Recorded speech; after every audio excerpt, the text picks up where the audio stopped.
It's an absolutely gorgeous night here in Louisville, Kentucky for some soccer, for a potential playoff preview between Louisville City FC and the Rochester Rhinos. Lou City, the home team, sit atop the Eastern Conference, have already punched their ticket to the USL playoffs. Rochester come in 4th place. They cannot clinch a playoff spot today, but Bob Lilly's crew could move forward in the standings and feel a lot better about where they're at after 90 minutes. Alongside Gary O'Reilly, I'm Dallin Cuff. Charlotte and Charleston, Gary, are playing tonight. These top 4 teams in action. This could be the top 4 we see in late October. Could be, could well be. And what a great night of action with the top 4 all playing. So that battle for home field advantage really will intensify, not just tonight, but going forward in the regular season. Rhinos coming off a 1-1 draw at the weekend in Pittsburgh. Will no rest for the weary. They continue their road trip here in Lou City, and Wolfall, their leading scorer, is going to have to stand tall, the big German. Yeah, he's Johnny on the spot, isn't he? Doesn't give up, drives this home. You're looking at a player who scores goals coming out of midfield, which is always difficult to pick up. Runs are late, they're generally unmarked, and even from the penalty spot where the pressure's on, he doesn't crumble. He's got great feet. We will see those on display tonight. Also, Brian Ownby, he came on at halftime of what ended up being a 2-2 draw against Bethlehem Steel last Friday. He really changed the game, in your opinion. Yes, he did. I thought it was slightly flat as far as Louisville were concerned. Not normally that low par, but when he did come on, he was so dynamic. He got in people's faces. He was so mobile around the back unit.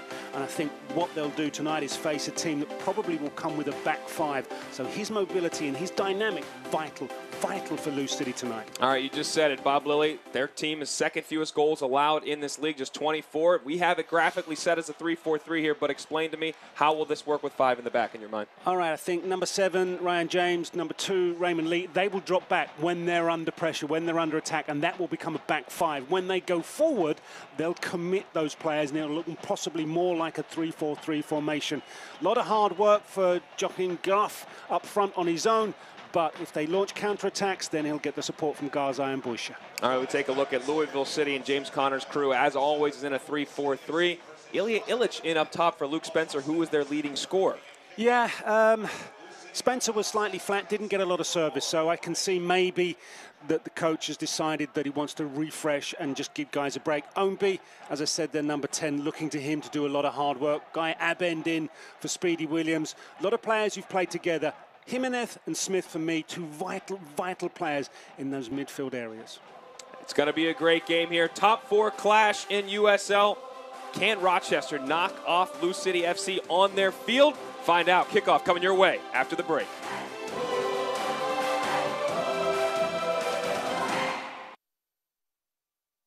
During Ram Power Days at Kentuckiana's #1 Dodge Ram dealer, Commonwealth Dodge Ram. Choose from hundreds of top Ram trucks, like a 2017 Ram 1500 for $21,970 or buy for $289 a month. Busy? We'll bring the test drive to you. Go to CommonwealthDodge.com.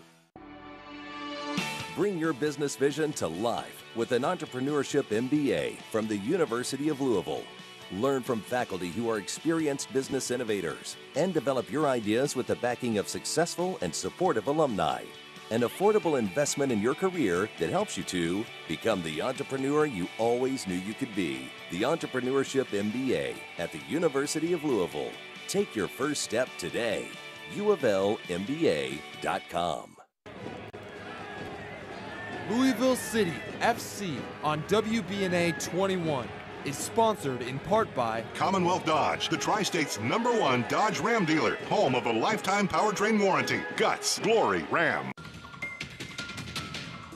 Sustainable and toxic-free building supply, everything you can imagine for the inside of your home. I tell you what I'll do. I'll invest $100,000 in your company. Don't miss Season 3 of Dream Funders, Wednesdays at 8. There's a new TV show here in Louisville you need to check out. It's Hey Kentucky. But you know the NCAA, they're going to make something. It's going to be like an Abraham Isaac sacrifice. Hey Kentucky, we are here in Nashville at the George Jones Museum with the possum and some people behind us, and we're going to talk about the UK game. Here's what we do. We talk about all the news of the state. That includes Kentucky basketball, but also politics, entertainment. Whatever's going on, we give it to you. 10 o'clock every night, WBNA, Channel 21. Score big at Commonwealth Dodge Ram. A new 17 Journey, just $16,970, or buy for $215 a month. A 2017 Durango SXT, only $29,995, or lease for $289 a month. Commonwealth Dodge Ram, right on Preston and always right on the price. Back here at Louisville Slugger Field, Gary O'Reilly, veteran of the English top flight for 14 seasons alongside Dallin Cuff as the top team in the Eastern Conference led by their James O'Connor gets set to do battle on their home field. O'Connor's third year in charge. They've in their third straight playoff appearance. They've been to back-to-back Eastern Conference finals. This is the year he hopes they get over the hump. And for Rochester, as always, Bob Lilly back in his second stint as coach here for the Rhinos. He won the USL title back in 15, hoping to get his team back into the playoffs and make another run here in 2017. Gary, James O'Connor said he comes from a European background, played there in the English leagues for years, and their focus is every game, win every game. The U.S. mindset is more playoff geared. I asked him, should he rest anybody? He said, absolutely not. Do you agree? You know your players. You work with them daily.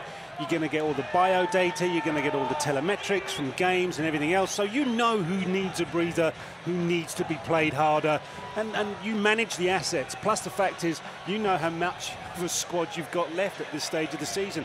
How many guys are on suspension? Take Paco Craig, who's not involved this evening. He's 1 yellow away from a suspension. Probably a good idea not to let him in the action. Get him out of there. Don't allow him to get suspended at this point. And we're underway here. Louisville City, the home team in purple. Rochester Rhinos in their classic green kits. Headed out by Sergio Campbell. And Kyle Smith, who's served a 3-game suspension in August, but then has scored his back-to-back games since he got off that red card suspension for an incident with Bethlehem Steel. What I'd be interested with James O'Connor's team tonight, Louisville City, is they were a bit flat in the game against Bethlehem Steel.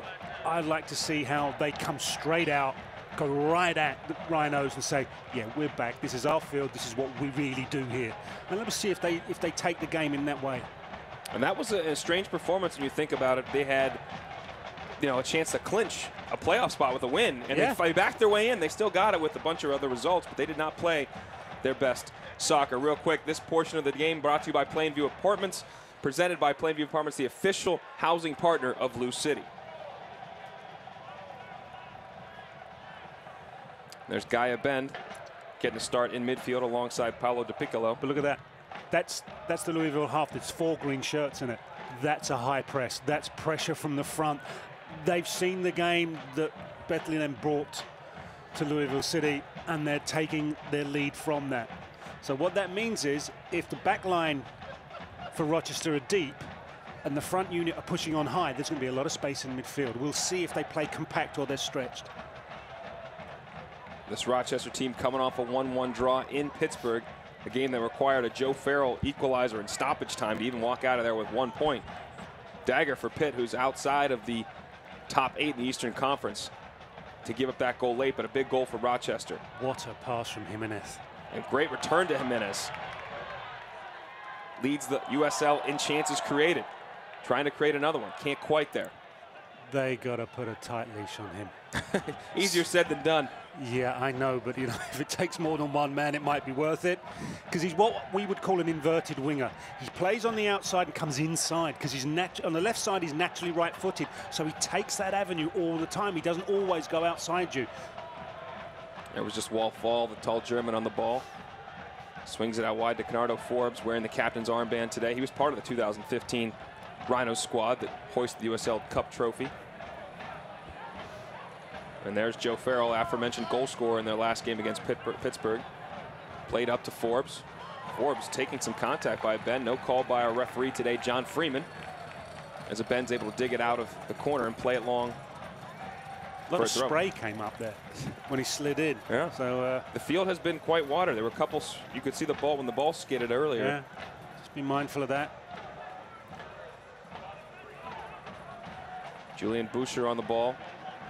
German born, 2 years at Syracuse, led them to a College Cup final. And he's on loan from DC United right now in MLS. See, look at the problems. Boucher forcing the turnover on the press, as you say. Yeah, Morad's got problems there because they've pinned the player in possession right in the corner.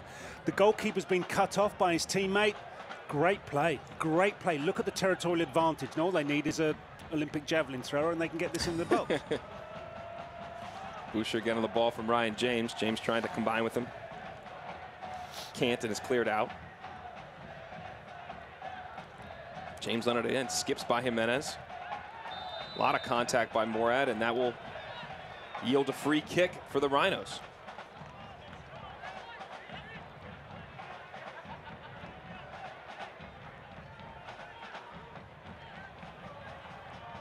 Boucher stands over it.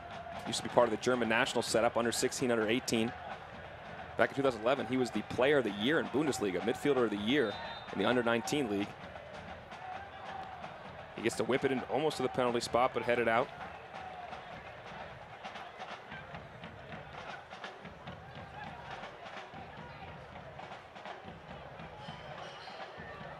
Played all the way back to Tomas Gomez, who's getting back into net. Dan Lind has seen a lot more time, but Gomez, who was first in the league last year, won the Golden Gloves for the best goals against average, .69. He's third this year with 9 shutouts. He's back between the pipes.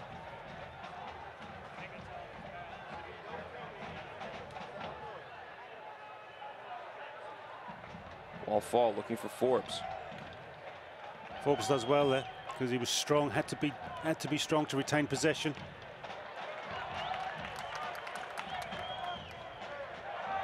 Sergio Campbell just opted to put it into the 20th row and give away possession. I just think a bit of uncomplicated defending sometimes is the answer. Ownby lays it off back to a bend. Sean Tosh getting forward. Thing is, if Tosh pushes forward, that's one of your back 3 out. So that's a large hole. Now, if he goes, that's great, but somebody has to sit back in. Somebody has to understand the nature to keep the unit in its shape. Ownby on the ball, working, skipping past Ryan Felix.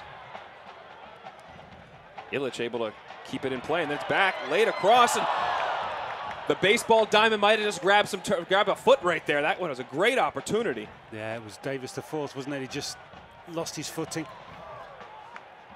It is the fourth, isn't it? It is the fourth. Yes, thank you. I'm old, but not that old. That I actually lived during Roman times, but there we are. And you see some of the challenges this field presents. It's a smaller pitch, but then also having the baseball diamond there. How tough is it? In the level that you played, if you were played on a baseball diamond in the middle of the field. Yeah, that would have been a challenge. Yeah. The only thing you'd say is it's the same for both teams, but there is a familiarity that the home side have that you don't as the opponents coming in here. Foul on Ray Lee there will lead to a free kick for Louisville City.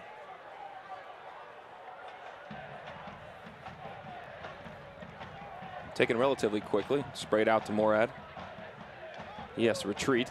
Didn't do Morad any favors because it's a high arcing ball, so when it hits the ground, if he doesn't control it dead first time, it's going to bounce up, and that gives time for a player to close him down. Whoa, no communication there. Absolutely none, and Sergio Campbell going to surrender a corner on that. Just totally unnecessary. Lind must have called for that. You can't imagine that he won't have said anything. He's just... Taking a look here at this great opportunity. Good ball played across. Yeah, it's just at the wrong moment. The last thing you wanted at that moment. But okay, Jimenez, delivery, normally something good happens. Let's see if that's the case now. Jimenez looking long, gets a head to it. I believe that was Ownby, got his head to it, but not quite enough on it. Because he's hit that quite high, Jimenez, there's not a lot of power in it. So if you're heading the ball, you've got to generate all of that power yourself. And that's why that header wasn't a bullet kind of header.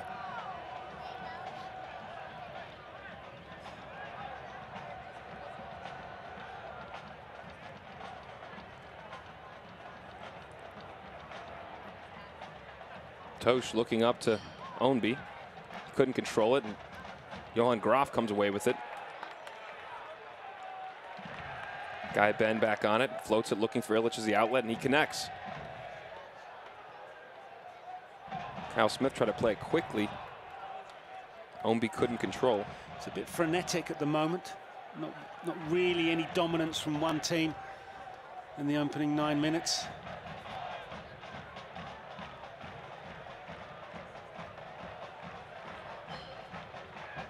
Do Do you like how Louisville City, if it's frenetic, is that better than being flat like they were on Friday? I definitely think it's preferable to being flat. It's just that they're not in control as of yet of those midfield areas where they generate so much good football normally.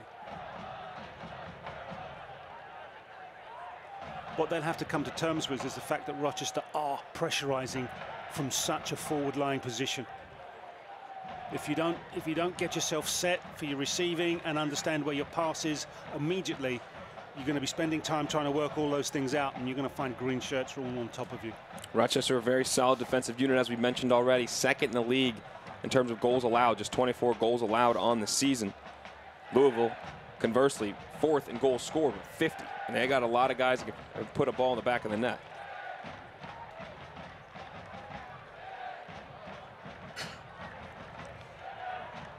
Mike Garzi, one of the 2 members on this team that was in the 2015 USL Cup title team along with Bernardo Forbes. He came back from an offside position, so that's a turnover.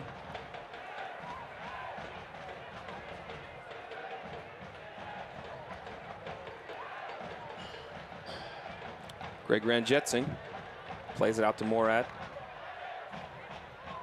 Pressure again, forces Morad to take it quickly. Well, Morad has gone for a longer pass there, trying to find Davis the fourth, where Jimenez has come short, just on the angle.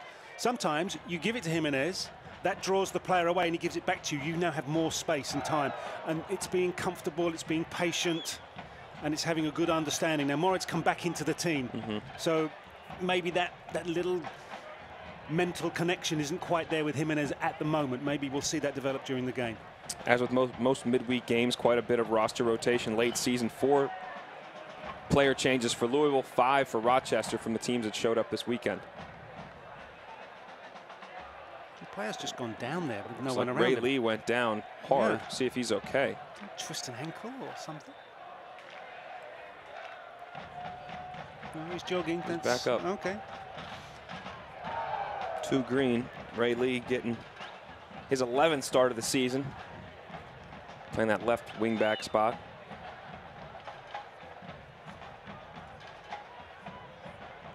Paolo Di Piccolo on the ball, back to George Davis. He's going to come inside. There it is. Jimenez on his right with the curler. Oh, if I can see it from here. You must have watched the tape. You must know who your opponent is. He is hardly likely to go on the outside of you. He's going to give you the left shoulder. You're going to buy it, and he's going to bring some space to the inside. There it goes. Whoops, here we come. And he's a whisker away, isn't he? What a great angle that is. That's how close. Just off frame, and the 14-year veteran of the back 4 of many English top flight clubs just took us to school right there. He told us before he's going to come in on his right. Oh, yeah, but you respect your opponents by learning their game. And that teaches you, take you to school, and you learn, and you become a better player.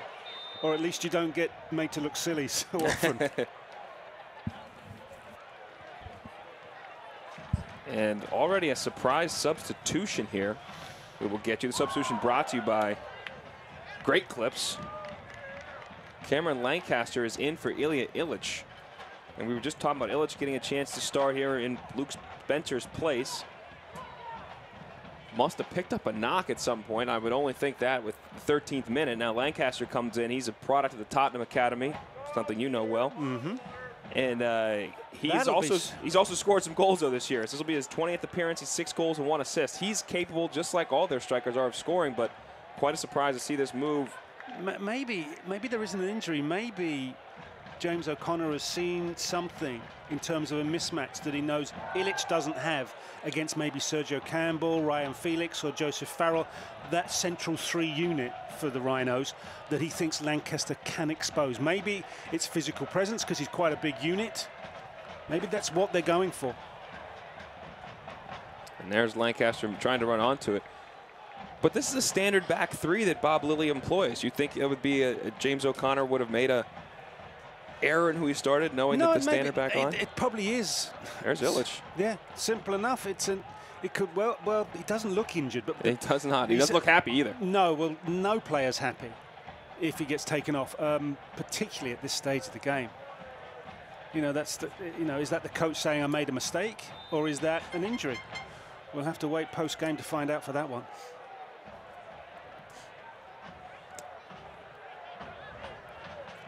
Yeah, we definitely will try to find out after the game or hear more about it. But there, as of now, he was on the scene on the sideline, just doing some stretching, working on his leg a little bit. But he wasn't receiving treatment at that second. So don't want to speculate any more than that. We'll find out. But interesting to say the least. The game goes on.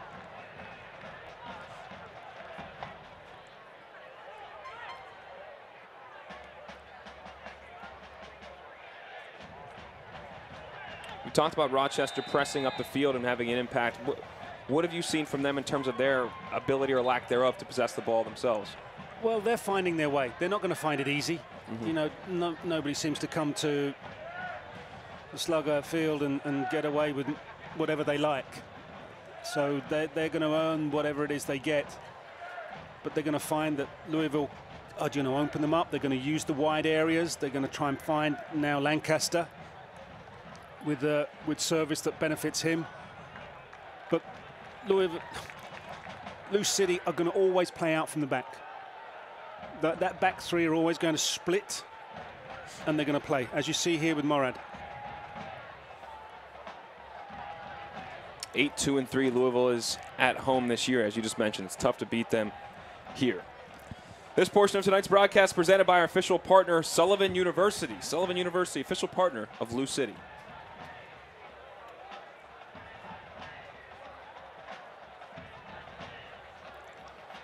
We are hearing now that Ilya Illich was an injury. When he slipped in the box, something pulled in his leg, and that is why the substitution was made. Oh, well, I feel sorry for him. Absolutely. But now here's Lou City on the run. Kyle Smith trying to dance inside the box. Cut off nicely, though, by Ray Lee. Now Lou City steals the ball. Ball played in. Joe Farrell now on it. Back to Kyle Smith.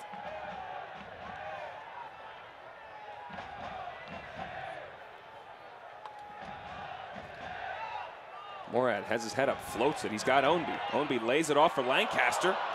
Lancaster gets under it. Well, if you're going to play a back five, you should be able to mark one player. You think? And Ownby was wide open. I mean, it was a tough ball because he's got that coming in. You can see here the controls a volley. He's facing away from goal, so he does the next best thing and sets up his teammate. And Ownby is good at that. 3 assists on the year. 4 times he's been team of the week. 2 times goal of the week, too, in USL this year.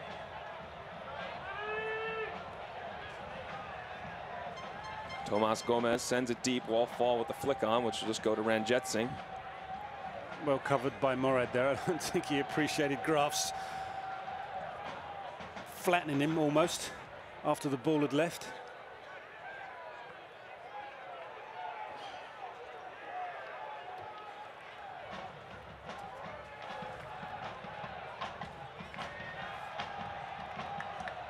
Morad back on the ball. He's into Del Piccolo.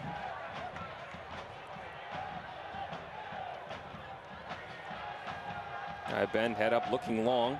Tags it in, looking for Lancaster. Headed in. Almost an OG, an own goal right there, but Tomas Gomez, and he just says settle down afterwards. Don't panic, I've got it under control. See, this is what happens. Now, the Rhinos defense is defending going backwards. And it can happen like that. If you start to get the defense backpedaling, headers like that can turn out to be so dangerous. Now the second corner of the match here for Lou City, and Oscar Jimenez is over it again. This one driven in a little bit better than last time, but headed clear.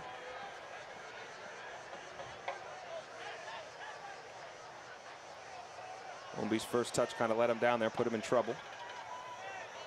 And then Graf are battling. After that foul, Bernardo Forbes threw his legs out, but Ownby does lunge in. But that's what Ownby's like. He's a competitive player. Sees the ball, wants the ball. And it's that lunge, that right foot lunges in, and that's what the referee took a dislike to. Fans, stay up to date on the latest USL news and information from around the league. Tune into USL Coast to Coast with the one and only Mike Watts. Mondays, 7 o'clock Eastern, on Sirius XM FC channel 85. Also, do not forget Sirius XM FC will air the USL Game of the Week. Please check uslsoccer.com for dates and times. Kyle Smith battling with 2 Rhinos, able to keep possession. Guy Ben dances out of a little bit of tight traffic. Is able to get it switched out to Jimenez. Good use of the outside of the boot there to find Jimenez. What I like about Jimenez, once he passes, he goes. He's looking to get on the end of that pass. He's not giving you the ball, he's lending you the ball. He expects it back as soon as possible. So many guys in this Louisville team have developed and come from smaller leagues, but we'll come back to that in a second. There's now an opportunity. Where was that going? George Davis just sent that well over the net, and well, that's he's gonna want that one back. No, that's control. Should have been a cross. You got to look at that. He just seemed to have sliced right across that the wrong way rather than curling around it. Just back to Jimenez. He was playing in the PDL last year. He's a Division II player. Comes in an open tryout. James O'Connor was telling me the other day, saying we saw him as a central midfielder. That's what he'd play, but we knew we could make him an outside back, an effective one. But the fact that he's become this effective this fast in this league is pretty impressive. Maybe it surprised the coach at just sort of the rate of his development. Kyle Smith the same way, but in 16 he came in an open tryout. So 2 very talented players have been hugely impactful for your program here, found in different ways. Yeah, you say, you know, you're open-minded to the players that come in front of you, and you see things in them that maybe other people haven't seen. You know, it's something that everybody can benefit from, that kind of thinking. For sure. Just here, number 6, Morad, when he gets the ball, because he's naturally right-footed, he's looking back inside, which is basically turning his back on Jimenez. So when Jimenez drops short and shows on an angle, he's not quite seeing him because he's not naturally left-footed and not opening himself up. So it's difficult. Having been a right-footed player on the left myself, you have to have a run of games to get familiar with playing in that position. And as you mentioned, Morad just coming back into the team in that spot. Yep. Leonardo Forbes contests, tried to squeeze it out for the Rhinos. Again, it falls and just sent back deep to Ren Jetson.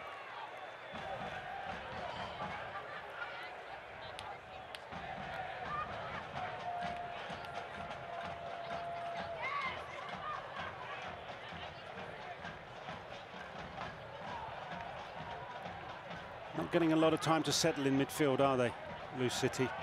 They're finding green shirts on top of them very, very quickly.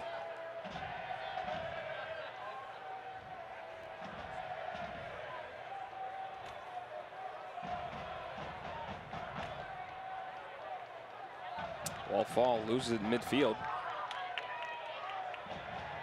Ombi's now going to turn into space. Ombi driving at the defense, skipping in the middle of the box. Cleared out, Lancaster tries to get pounce on it, but deflected again. Just quick, one-touch passing, just slices through the Rhinos' defense. Here we go again. A nice combination play. Del Piccolo looking to put through Lancaster, falls for Davis, he gets a shot, and it's a goal! George Davis, the 4th, from just inside the area, tattoos it into the bottom corner. Okay, you're forgiven for that last shot now.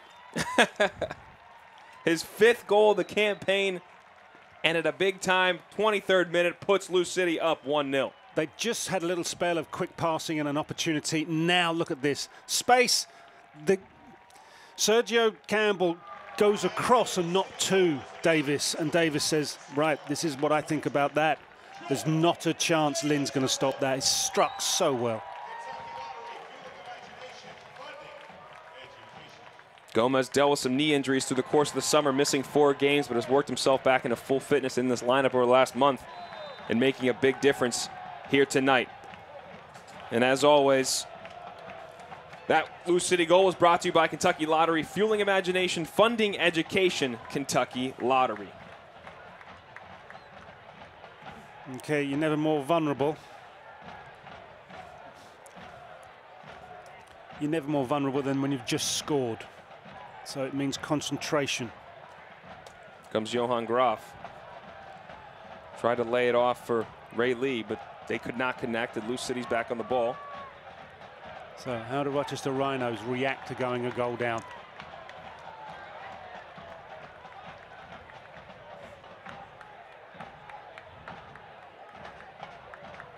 Boucher lofts it over the head of Groff, and Groff runs onto it. Wall fall. Back to fall. He tries to dance through some defenders. There's those feet you were talking about. Big man has quick feet. Played in the middle. Keanu Forbes gets ahead to it, but wasn't enough on the ball to really generate much power. Once you've got a player like Fall who is looking for that area, 25 yards out of goal, and you back away from him, all you're doing is allowing him the time to get his head up and look at Ranjit Singh's goal. Straighten his grill. Keep that head looking down at the ball. Do not allow him to size up which square of the net he wants to hit. It's not rushing in and flattening him. It's not giving away free kicks. It's controlled, but you've got to put that pressure and you've got to put that thought in his mind. I've got to do something to get away from this. It's really the first time he's been able to even get within about a couple yards of the area to be in the attack. And I'm thinking that's a good thing for Lou City. Absolutely, and this could be a good thing too, because Guy Ben's going to pick up the foul and give Lou City a free kick in a good area. Okay, number 19's thinking, stand back, chaps. Yeah, I've got this. And surprisingly, he took one centrally on Friday and scored it. And it's not usually his forte. He's good at hooking guys up, but no, he's when you've got that ability to strike a ball the way he has. The only thing I'd say, because he's a right-footed player, this area now. So you're going past there.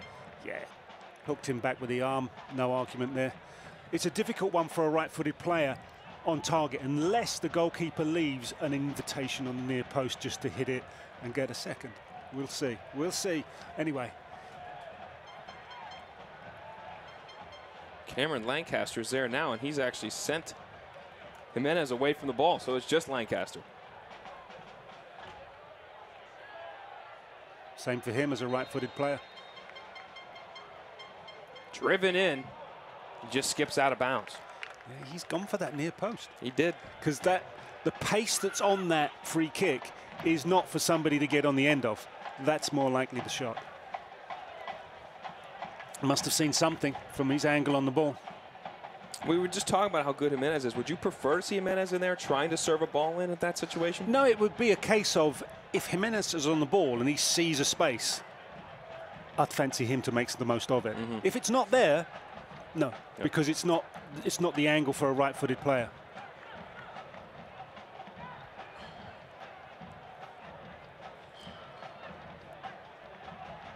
That's good pressure from Davis. There's got to be a little bit more of that from Lou City, just to make sure the Rhinos don't find themselves comfortable and try and get back into this game. Possibly another dangerous turnover, but just in time, Ryan Felix got there. Julian Boucher on the ball now. See the space there is in the central area. Game's starting to just open up a little bit. We get towards the half-hour mark. Guys are feeling a little bit of the stress of hard work that's been put in. Boucher on it again. Gets to Ray Lee. Lee trying to skip into the area. Bodies fly, and Lou City comes away with the ball.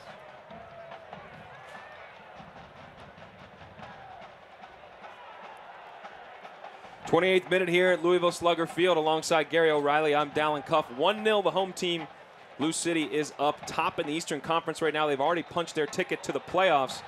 Rochester comes in at 4th. They have not, and they cannot tonight, but they can move up the standings, and this could be an opportunity for them to equalize as Garzi suffers the foul about 30 yards from the net. Be a good test for Lou City. Rochester, they're on a good run. They've got players that are dangerous. They've got dangerous players on the bench too. Cristiano Francois, who's been coming back into full health, he's in the bench. As Boucher plays it in already. He's got an opportunity there. We're looking for Wall fall in the middle, but Sergio Campbell going to call for the foul.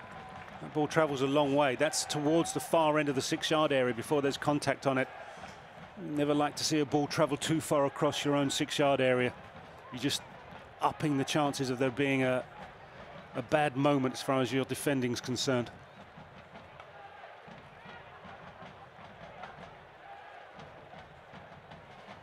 Rochester coming off a 1-1 draw late in the game against the Pittsburgh Riverhounds on the road. Cristiano Francois, who I just mentioned, got the assist there. He is a dangerous player, and as we were talking before the game, a dribbler that can make things happen, and that he can really change this game if it remains in this scoreline and they need to get a goal. He may come in late and have an opportunity to change this game. You look at their goals, 30 goals they have, 7 of which are penalties. Now that tells me there might be a dribbler in the team. Is that outside of the right boot again? See, look, he's looked at the ball out to Jimenez on the left, and he's moved away from it. We used to have a saying, feed the bear. When you got a player that's just really ready to roar, just keep giving him the ball. Yeah, absolutely.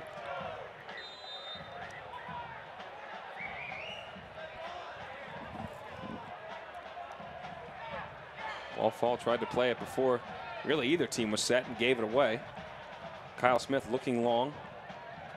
Sergio Campbell chests it down and knocks it out to Ray Lee. Good pressure. Good pressure from Smith. See, he does so much of that work that generally goes unnoticed. It's not a glamour thing. It's not a flashy trick or a stunning pass. It's just the solid hard work that benefits the team. He was voted mid-season defender of the year here in USL this season, and folks recognizing, as you just mentioned, the little things that he does to really affect games. Yeah, can see why.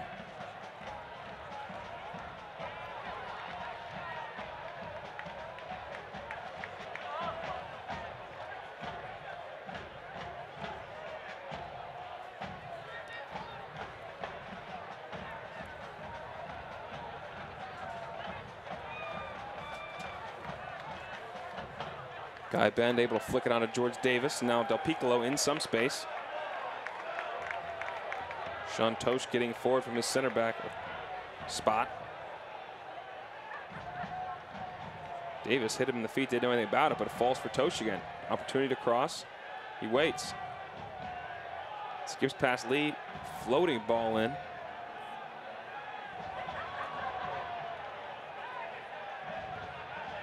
Blue City still on it. Lofted back in, but just in the hands of Gomez. He's trying to drop that in for Ownby, but he's just overcooked it, and I called him Lind earlier on. My bad, I do apologize. Gomez. Soccer fans, Nike is an official sponsor of the USL. For more information, visit NikeSoccer.com. Jimenez working on James. Retreats to Morad. You see, he had 2 players on Jimenez. Like I said to you, if it takes 2 players to stop this guy getting a grip, you got to do it. Ownby turns on the Jets and goes right by Felix. Looking for Lancaster, deflected and just off the outside of the post. See the pace of Brian Ownby, just skips round him, doesn't he? You can see it building up here. It's a long direct ball. He shouldn't really be able to see. Completely wrong side. He's gone for a challenge he shouldn't do, and that must be no more than 2 inches away from sneaking inside the near post. Third corner of the night for Blue City. Now Jimenez over it. Outswinger. Looking for Morad. But see, what I didn't like there from Blue City, there was nobody on the edge of the 18-yard area to pick up that loose ball. You would put 1 or 2 players there and form an umbrella. So around the arc of the 18-yard area, if you know what I'm saying. And when it comes out, you capture it. It's a straight shot. If it's an obvious pass, it's there. But you keep that pressure. You keep that pressure in that area.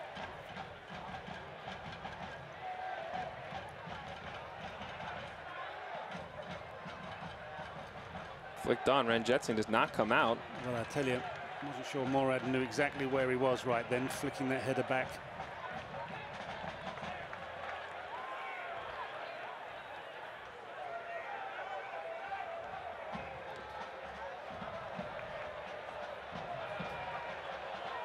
Cameron Lancaster trying to hold it up, but eventually taken away from him and then given away. He's not going to get that, but you know what he's like. He's going to chase it anyway. And there it is. Get a deflection. There might be an opportunity just from his hard work, but eventually cleared out. It's the dirty side of the game, in the sense of you don't really want to be doing this, but he just loves it. Oh, Just a bit heavy, Jimenez, with his touch, but the thinking behind it was superb. Bernardo Forbes now getting forward, playing over to Boucher. Boucher working on Morad into the corner. Ball kind of just rolls away from him. Eventually rolls out for a throw. Reynolds has let him turn. So what happens is once the player's got it and he's facing away from your goal, you cannot allow him to turn and face you, because then he starts to get the chance to dictate how play goes from there. All right, they're quite a big side, Rochester, so set plays are going to be a problem for Lou City. All defenders over 6'3". This is a corner. Boucher's about to take it.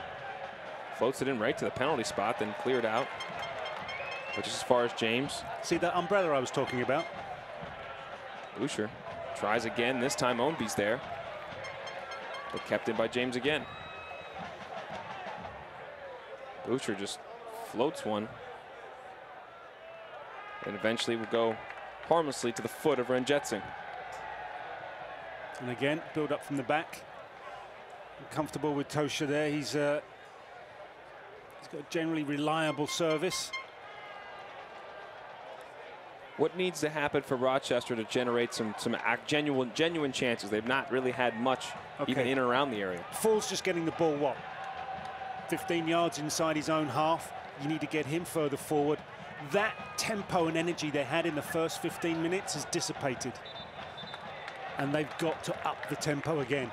Try and get Graf, try and get Boucher mobile and served. You know, it's no use them running into the channels and getting no service, because in the end players get bored. That's the polite term. You know what I'm saying. They then don't run them with such commitment as they would be normally. So you have to make sure they get service. Try and get set plays. If you've got a height advantage, use the natural advantage that you have.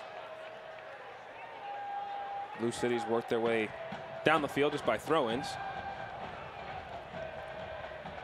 That's a poor clearance into the central areas. Into trouble, and that's going to be a foul there on Graf. Yeah, he's a physical player, Graf. You know, Del Piccolo might not be happy, but he can't be surprised. It's not the first time he's bumped an opponent over, is it? Absolutely not. Taken quickly. There's Kyle Smith, going to give it a ride. Falls yes. for Gaia Bend. Tried to have what would have been a spectacular effort. You see, in that area, when the ball pops up to you like that, just try it. It goes over the bar, it goes over the bar. So right, it just pops up here, hook it. Get goal of the week, why not? It absolutely would have been goal of the week. I'd have put quite a few shekels on that. You have shekels? I have tons of shekels. Oh, I'm envious. Flicked on by Fall. And Ranjitsingh just comes out just enough to get it. But Graf there again, making sure that nobody gets an easy ride. Okay, if he's going to work that hard for you, service him. Get him service in there. Give him something to feed on. Texas native Graf spent 3 years playing in Sweden before coming back stateside. 6 goals on the year, second on the team.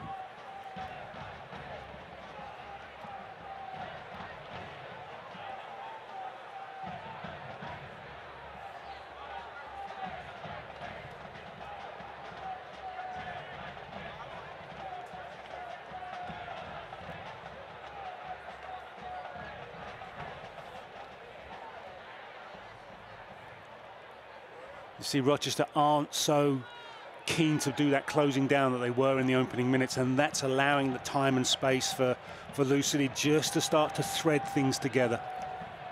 A luxury they didn't have in the first 15.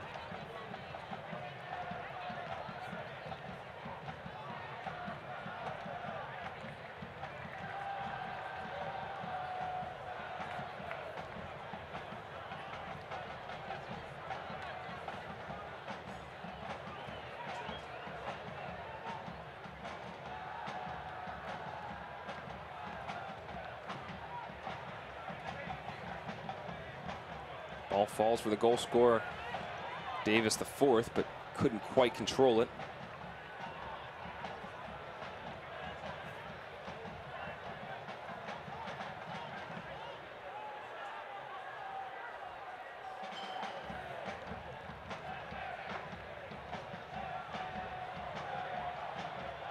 Contact, no whistle by our referee, John Freeman.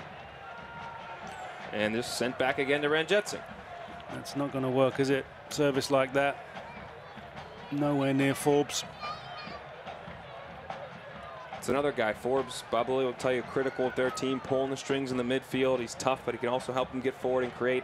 Said his name maybe twice in the course of the game. Yeah, a lot of possession now for Rochester has been more direct and therefore bypassing midfield. So his influence in the game becomes that much less.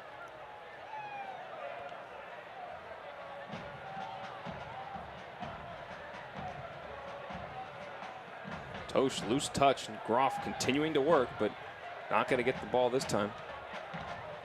We're in the 40th minute here from Louisville Slugger Field. Gary O'Reilly, Dallin Cuff here. Number 1 and number 4 in the Eastern Conference of USL doing battle here. This could be a potential playoff matchup we see in a couple weeks. Louisville City already in the playoffs. Rochester trying to punch their ticket. They cannot, even with a win today, but they can move up. Charleston and Charlotte, 2nd and 3rd in the league, are playing as we speak.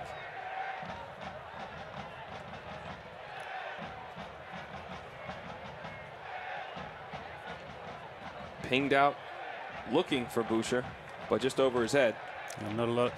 Okay, the intention is there. It's just the execution lets them down. There's Canardo Forbes on the ball. Back to Wallfall. Good quick movement out of some trouble. Farrell floats it. That final pass, you can be superb in the centre midfield, but that final pass lets you down. All that work goes to waste. Swing and a miss by Felix, but no harm done.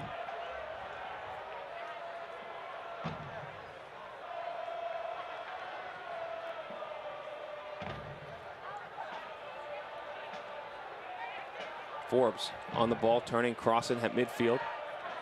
Looking for some help, finding Garzi. Garzi lays it off for Felix. Rayleigh wanted to play to his feet, he got it.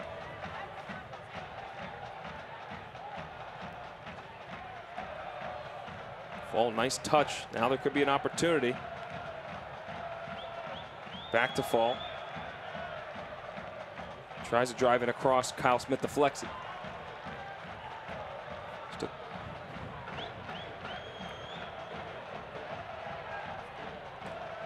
Rayleigh, first time cross, lobbed into the box. Jimenez waits for it. It's going to fall to James. And Boucher gets a little something on it, but it's going to go wide. As I said pre-game when we were going through the formations, as and when they attack, the likes of James and the likes of Lee will push forward. And there you saw Ryan James on the edge of the 18-yard area, released from his defensive duties, making up that extra body in attack. So that's how Rochester get to dominate teams when they do. They push those numbers forward. As we mentioned, Charleston and Charlotte playing as we speak. So the top 4 in the East are in action against each other, and the Battery are up 1-0 the 55th minute over Charlotte.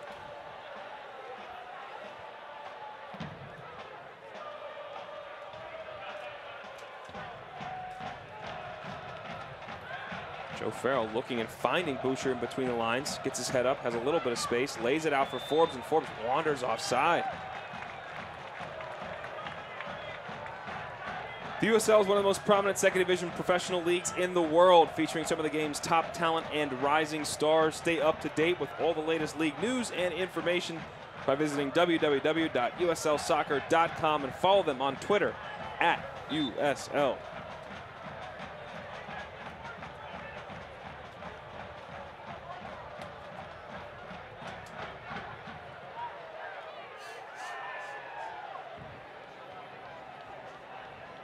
Boucher chested down to Garzi.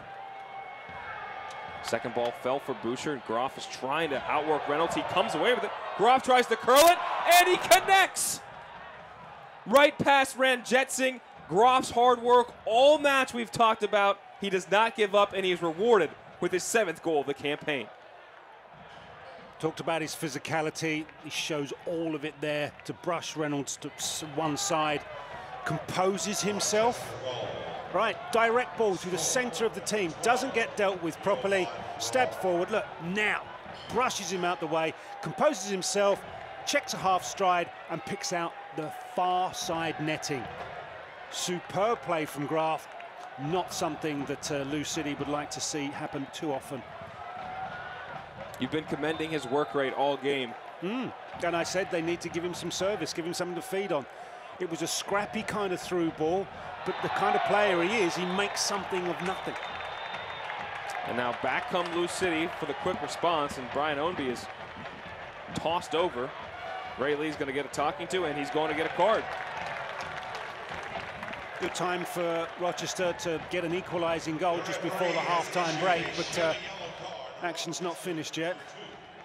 First yellow of the match issued to Ray Lee here in the 45th minute, and setting up a potential opportunity here for Lou City to strike quickly on the return. Last time Lancaster from about this area gave it a go. He's not even over it now. It's Jimenez and Davis the fourth, who was the goal scorer in the 13th minute.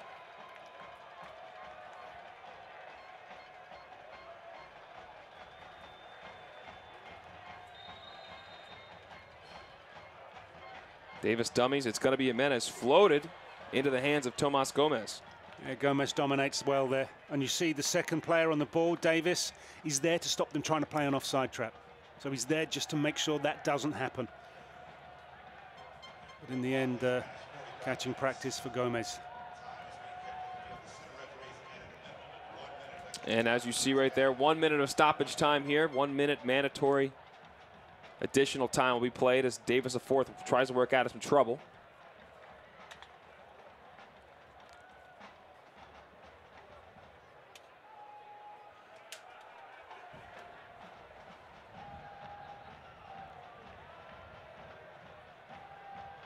Wallfall just beats Ownby to the ball to maintain possession for the Rhinos. They look long again.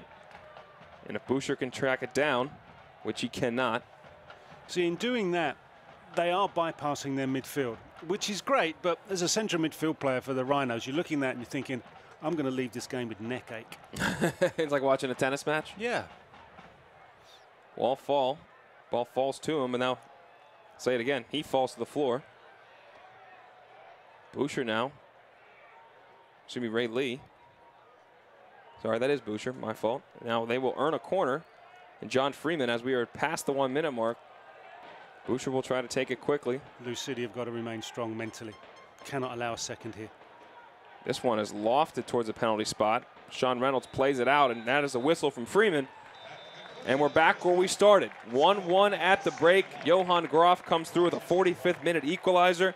George Davis, the fourth, got them off on the right foot. Quickly, Gary, your thoughts of the first half?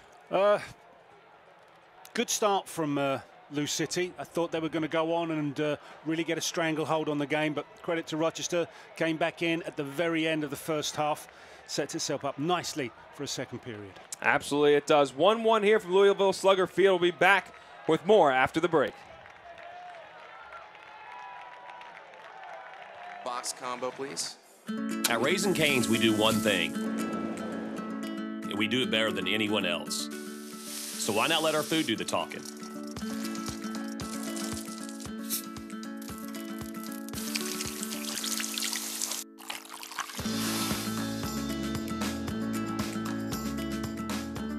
Love in the window.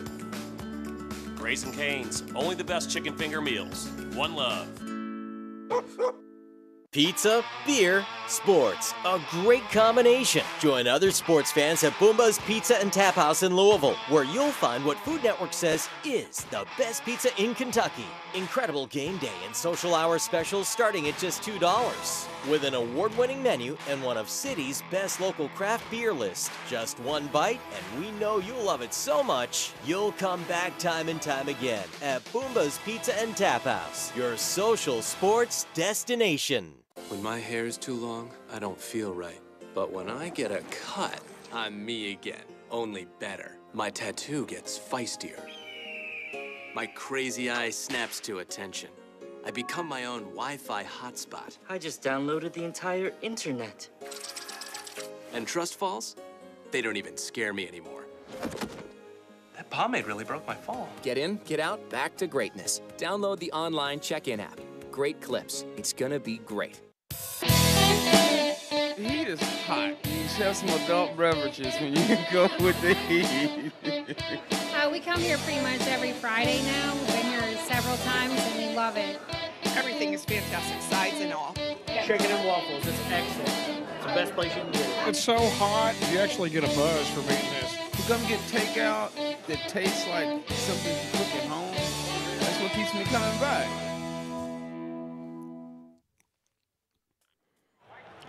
Back here at Louisville Slugger Field as the home team, Lou City, went up 1-0 through George Davis IV, but a late equalizer in the 45th minute by Johan Graf finds us at 1-1 at the break. Gary O'Reilly, Dallin Cuff here. Lou City's top in the East, Rochester's fourth. It's a game we were excited about. It seemed a bit of a cagey affair at first, but then Lou City was able to start to generate some opportunities. They did. They kind of loosened the shackles that Rochester had put them under in the first 10-15 and were able to start to eke out one or two opportunities. Not more than this. Look at that. Jimenez comes inside, and you know once he is, he's only got one thought. And if we get the angle from behind Jimenez, you'll see just how close this effort really, really is. Inches off target. Dangerous, leads the league in chances created, but obviously he can create his own at times. And here, this is a great opportunity, but Brian Ownby, good layoff to Cameron Lancaster, first half sub. Yeah, Lancaster comes on for Illich in about the 15th minute, but not an easy one to take because there's green shirts in there, there's good pressure on the ball, and there's not a clean side of goal really for Lancaster.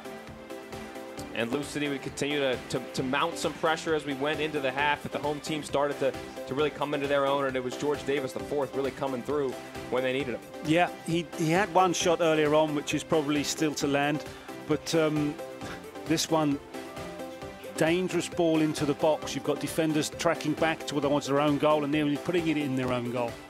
Yeah, Tomas Gomez coming up big, but he couldn't do it all. Nice combination play, and here's where George Davis comes up big. Yeah, redeems himself after that wayward shot he had earlier in the half. This is a rocket fired into the far corner. Just what Lou City needed. Just had a couple of spells of good first-time passing. This pops up to Davis. No one closes him down, so he duly obliges. And he gives a little icky shuffle there, it looked like. A little shout-out to the rival Cincinnati, maybe. But anyway, I digress. Now, we talked about Rochester just kind of playing Route 1 and bypassing the midfield. Eventually, it yielded a goal for them. Yeah, Reynolds doesn't deal with this particularly well, and Johan Graf, as we know, physical central striker, brushes Reynolds off, and you'll see it when he comes here. Just uses his right shoulder, squeeze past the defender. Now he composes himself, just curls this past Ranjit Singh, and it's an equaliser that will not satisfy coach James O'Connor one bit. James O'Connor did not like the officiating last game of Bethlehem Steel matchup. He thought the ref had an off day. Was that a foul up there? Should John Freeman have blown the whistle? Don't think it was a foul. You know, there's always an argument to be had. I just think in those instances a fair shoulder charge. Here we are at 1-1, and whether it's the stats or the 45-minute video, is this a just spot for us right now? 8 shots on target to 2. You have that many shots, you probably should have more than one goal to show for it. Well, they've only got one as we sit right now. 1-1 at the break here at Louisville Slugger Field. We will be back with more in just a few minutes. Recently, our country has witnessed catastrophic devastation. Hurricanes and flooding have upended lives and livelihoods. Across this great country, Americans have answered the call. That special calling that compels us, when others are down, to step up and do whatever it takes. America's at her best when, against all odds, we come together and lift each other up. Please donate to oneamericaappeal.org. America needs you. Thank you. Thank you. Thank you. Thank you. Thank you. Maybe you can make retirement happen. After all, you made home ownership happen. Homeschooling yourself on loans, beefing up your credit score. So I'm pre-approved. You were like, yes! Sorry.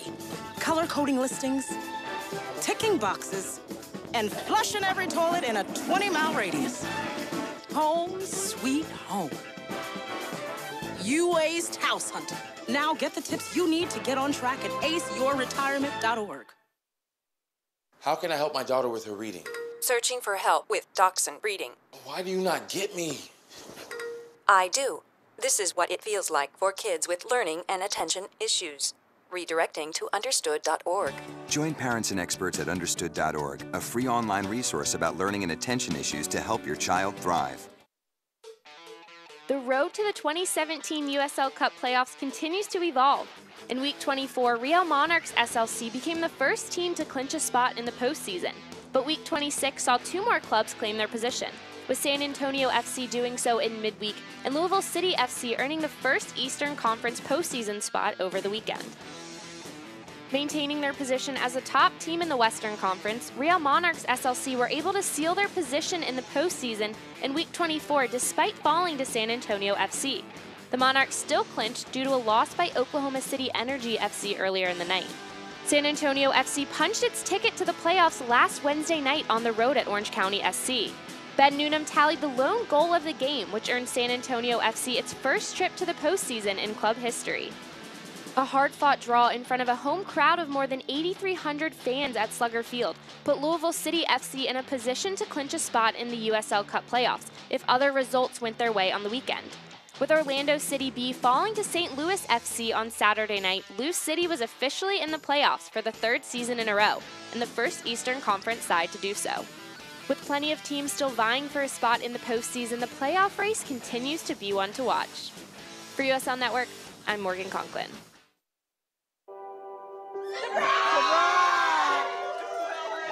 I see the future is really bright for me. The high school diploma is just added to the confidence, and now I feel unstoppable.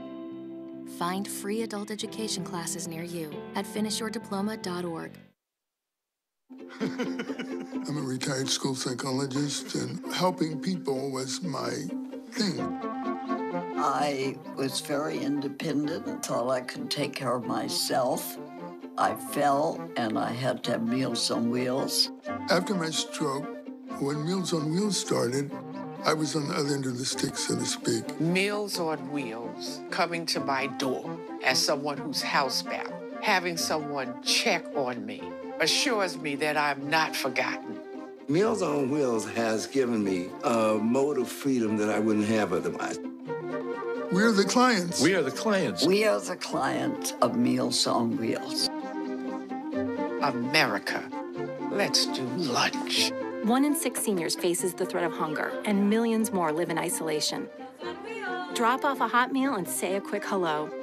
Volunteer by donating your lunch break at americaletsdolunch.org. Back here at Louisville Slugger Field, 1-1 at the break between Louisville and Rochester. Our game's been solid so far, but let's tell you about the next ESPN 3 game of the week. Sacramento against Real Monarchs SLC. Real is already in the playoffs. Sacramento currently in 5th place in the Western Conference, a chance to move up as they do battle with the Real team that's been a bit shaky as of late. Wednesday, September 27th, 10:30 Eastern, ESPN 3, game of the week. We'll be back at Slugger Field here in just a few minutes to break down what should be the changes in the second half. During Ram Power Days at Kentuckiana's #1 Dodge Ram dealer, Commonwealth Dodge Ram. Choose from hundreds of tough Ram trucks like a 2017 Ram 1500 for $21,970 or buy for $289 a month. Busy? We'll bring the test drive to you. Go to CommonwealthDodge.com. Hi, my name is Susan Rademacher. I'm one of our HR managers here at the Louisville Specialty Center. Parallon is one of the healthcare industry's leading providers in revenue recovery. We need a lot of people to help us do that, and that's why we need you. Hi, I'm Rashawn, and I'm a support specialist. I've been at Parallon for 16 years, and why do I love it? It's definitely because of the people. We value your opinion, and we push to promote from within. We work hard, and we have fun.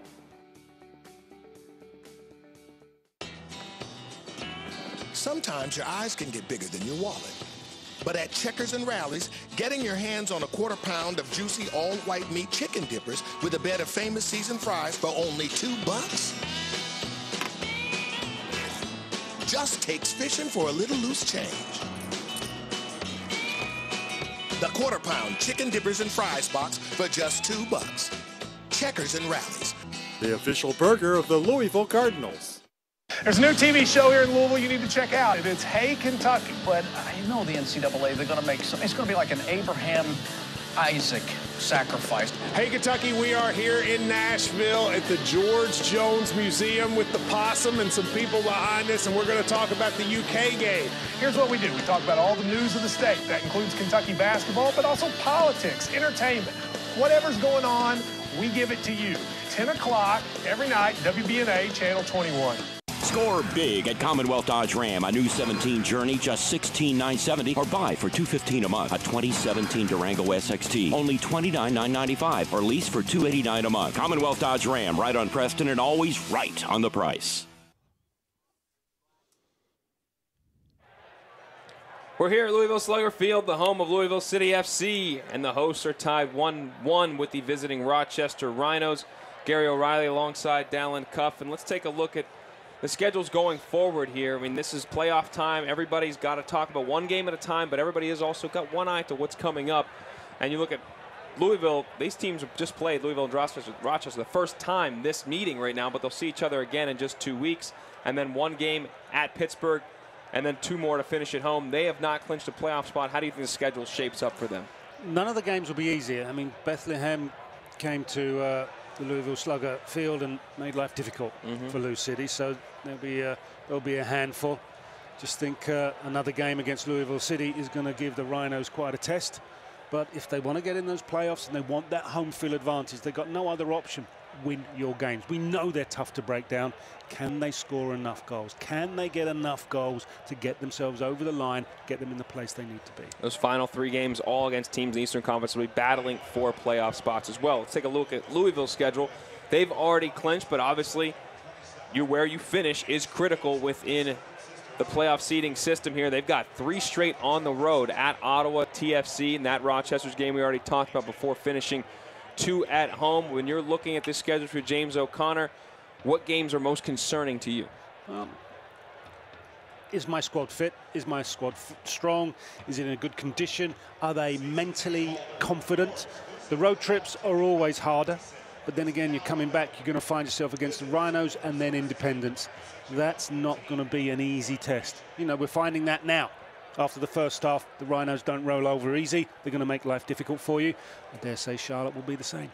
And this stretch run, you just said, are you healthy? This is 5 and 15 games right now, but we're in the middle of a run here for Lou City. So can they come out unscathed as a health standpoint? They are a deep team, and they've got a lot of talent, but you want to have all your big guns at your disposal when you hit playoff time. And just a couple other upcoming games for the weekend. Orlando City and Charleston, another Eastern Conference showdown that's going to have playoff implications. Tampa Bay and Charlotte. Sacramento, a team that's in 5th in the Western Conference right now. OKC, they just got into the, they're trying to get into the top 8 and try to battle their way into the Western Conference. Yeah, they had a spot. good result against Tulsa, so they'll be up on their confidence levels. And Ottawa and Lou City rounding things out in terms of some upcoming notable games this weekend. All right, Gary, we got in the second half right now. We've got Rochester, a team that just snuck back and got that equalizer. What do you want to see out of Louisville in the second half to maybe get on the front foot again and retake this lead? Well, you're looking at a Rochester side that has played quite a direct game and bypassing their own midfield. Now, in doing that, they've bypassed Louisville's midfield. So it's kind of taken that out of the equation. They need to get that ball built up from the back, get it through midfield, bring Jimenez, Oscar, number 19 there, into the game more. I want to see him. He's such an influential player. Get the most out of him. We've seen Smith and we've seen Davis play peripheral parts as far as the effect they've had once they've had the ball. That then builds and constructs. Give Rochester more problems than they faced in the latter stages of the first half, and I think the opportunities will come. We saw when they played short, sharp, quick football, Rochester had no answer to them. That's the way forward for me. For Bob Lilly's crew right now, if you're on the road against the top team in the Eastern Conference, I'm sure you take a 1-1 result. Is that the mindset you think he's approaching this second half with? No. I think he say, look, I'm not here to win a beauty competition. I'll play the ugliest football I can if it wins me matches. I don't care. And so lump it forward. Graf's there. He'll want to fight with every defender that comes in front of him. That's for sure. And maybe towards the end of the game, bring in Francois, who's tricky, who's a bit something, might get you a penalty. We've touched on the fact they get lots of penalties, Rochester. Something to be mindful if you're James O'Connor from Louisville City. And who you mentioned. I nearly called him Andy. Probably won't like me at all for that. Sorry, sir. There's James O'Connor. He's got his watch. He's ready to click on his watch right there. In terms of guy you just mentioned, Cristiano Francois, he's come back into this Rochester team at eye surgery. He is a lightning bolt on the side, a good dribbler to your point. 7 games played. He's got 4 assists already. He's tied for the team league. So he comes in here and could change the game for the team in green. We'll see if Bob Lilly goes that way.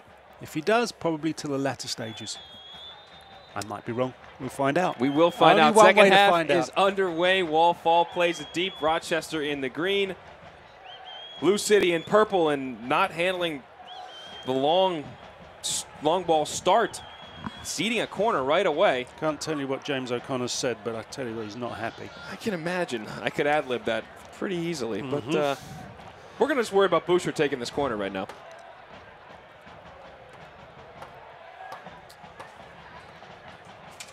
And this portion of tonight's broadcast presented by Plainview Apartments, the official housing partner of Lou City.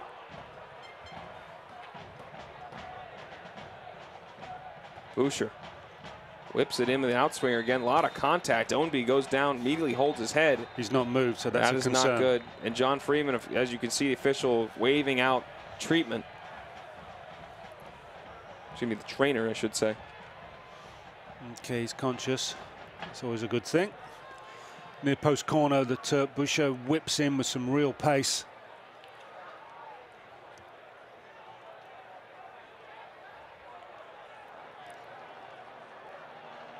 You see Joe Farrell going in and attacking the ball. Farrell, the goal scorer for the Rhinos at the weekend. Big 6'4" center back. Ownby's dealt with his own injury issues this year. Nothing to the head. It was leg injury, but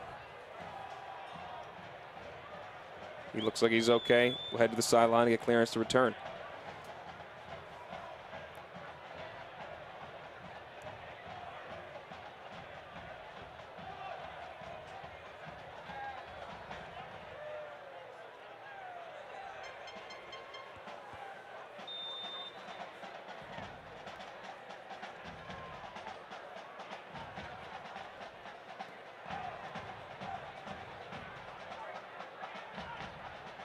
Ownby back on, and we're 11v11 again.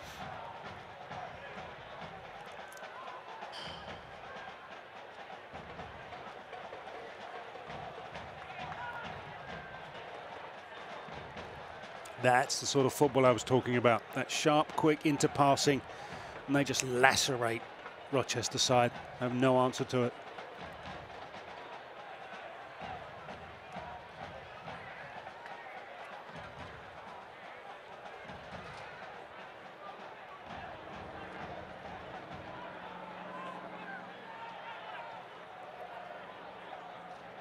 Ray Lee on the ball. Looking long for Boucher. Boucher couldn't keep it in play. The smaller Louisville Slugger pitch they play on.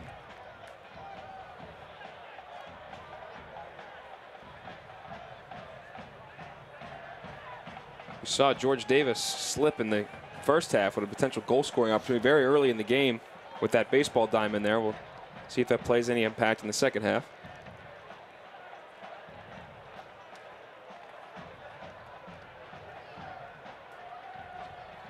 Paolo Di Piccolo looking for Davis. Doesn't come together.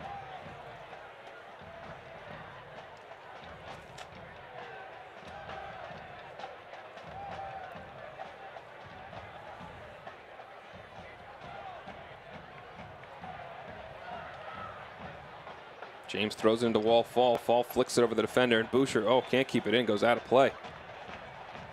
Fall just coming back last game from yellow card suspension. Missed their 1-1 draw against Ottawa. Featured in the game, there was a 1-1 draw against Pittsburgh. And now he's back. He's the cousin of Jermaine Jones, U.S. international, both born in Germany. Both like a good, hard challenge.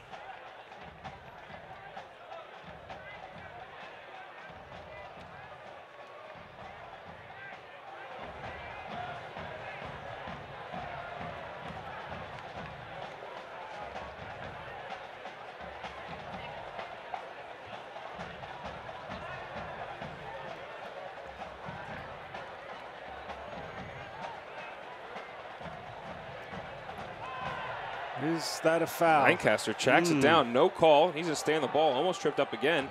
Able to get it off.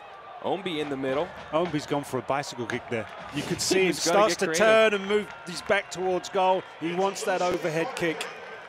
But here with Lancaster, good ball from Wyatt. He opens up and plays that ball with his left foot. Now there is a right old tussle here for the ball. One fall, one submission, and a corner. Jimenez comes away with the corner now. He curls it in. Out comes Gomez. Ombi's able to stay on it. He might give it a ride. Yes, he gives it one, but it's going to be high and wide of the target. You're asking a lot from yourself because he's, what, a good 30 or so yards out from goal. But the fact that he wants to do it, the fact that he has the confidence and belief to take it forward and take it on, it's good news. It's a better start from Louisville City than the end of the first half. If you compare the 5 minutes either side of the break, starting to play that little bit of football, getting opportunities. Johan Graf trying to run out of the flick on, and it will be a corner. Just feel they're conceding too many corners at the moment, Lou City. So we're already be the second one of the half.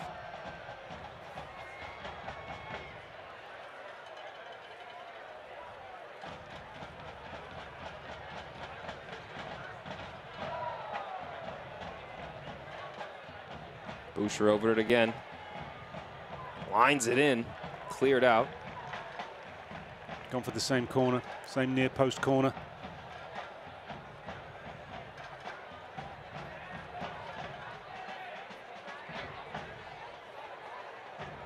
That's too easy. Too easy for them to get out. Tons of space. He's able to loft it in, but just Ranjetson comes out and hauls it in.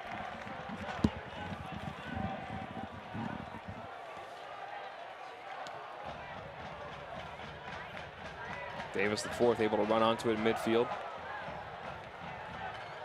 Pops it out to Ownby. Ownby trying to cut inside. John Friedman just wags a finger, says, nope, that's not a foul. No, he feels he trailed his legs just to draw the contact. Bernardo Forbes, good ball up to Johan Graf, and Graf's going to wait for a second, get some reinforcements. Forbes and Graf connect again, back to Forbes. He flicks it on to Ray Lee. Lee going to have an opportunity to cross, or just wait. Cut back onto his right. Forbes now gets his head up.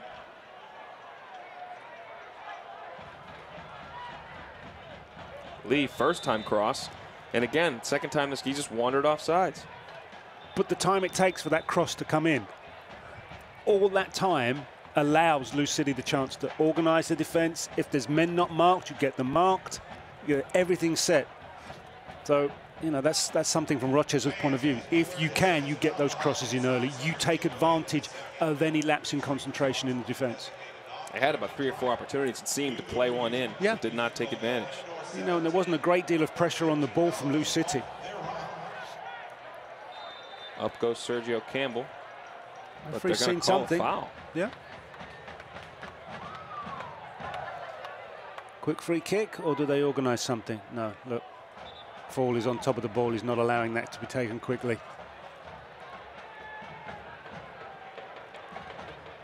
Forbes is going to talk to the referee. It all stops that free kick from happening at pace. Meanwhile, you could maybe tell Graf to go away. Jimenez and Davis stand over it again.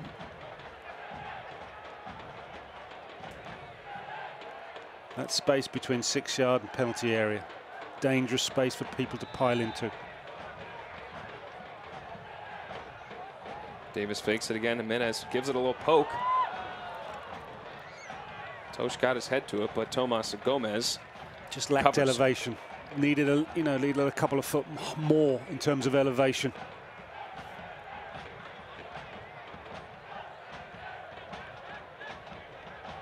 Ray Lee looking for Graf. Graf, nice header out to Boucher. Boucher got the ball cut under his feet, allowed Kyle Smith time to catch up to it. See there with Ray Lee, he's got time on the ball. So he can look up. Where's Graf? Right, there we go. Can drop it straight into him. The pressure's got to be quicker. Keep his head down. Don't allow him to assess the lie of the land.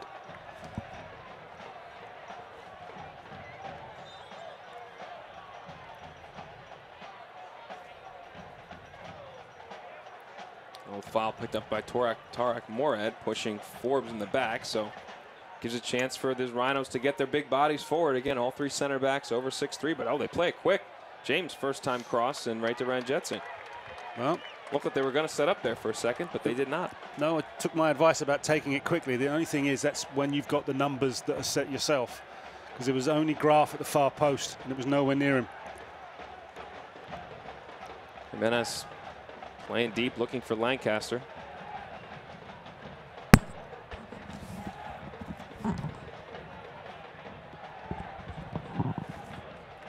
Nice touch by Ownby, but Boucher read it, stepped in front.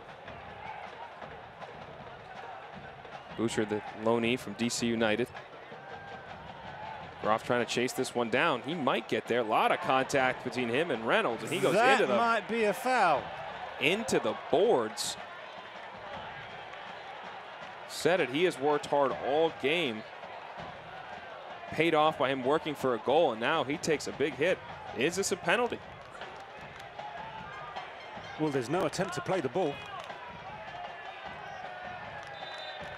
See that left arm come out, and that's one of those things. If that happens 20 yards from goal outside the area, it's in the box. It's always going to be a foul outside the box, is it not? Yeah, so it's a foul. I'm saying Yeah. Foul's a foul. Yeah, I think Reynolds was conscious of what happened before the half-time break, and he wasn't going to allow it to repeat itself, which I can understand. But that, for me, is a foul and a penalty.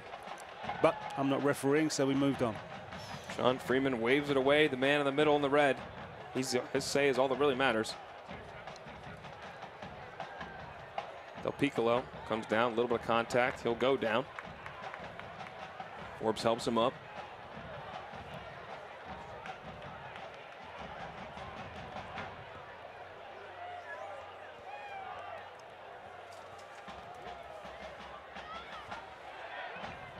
Looking long for Ownby. Not going to connect.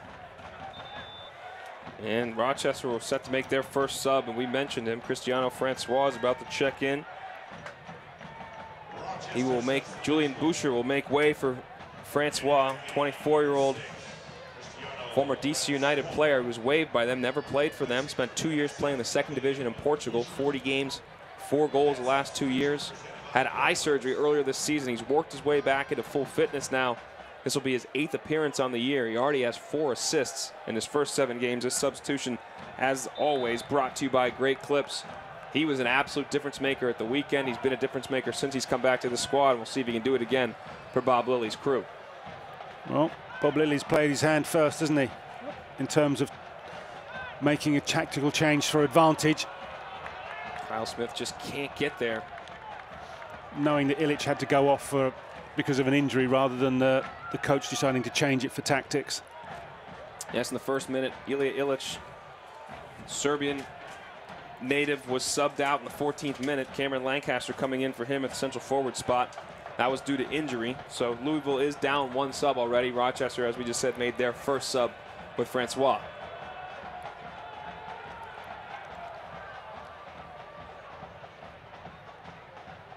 Del Piccolo battling with Wall. Comes away with the ball, gets up to Ownby. Ownby looking for Jimenez, but can't connect. See, at the moment, for me, Ownby's playing quite deep. And therefore, you know, in terms of your 3-4-3 formation, you're 1 short up top. Ryan Felix looking to make the pass between the lines to Groff, and it falls for Forbes. Forbes now lays it out for Lee. First time cross taken low. You saw Francois actually there in the box making the run and slipped on the baseball diamond.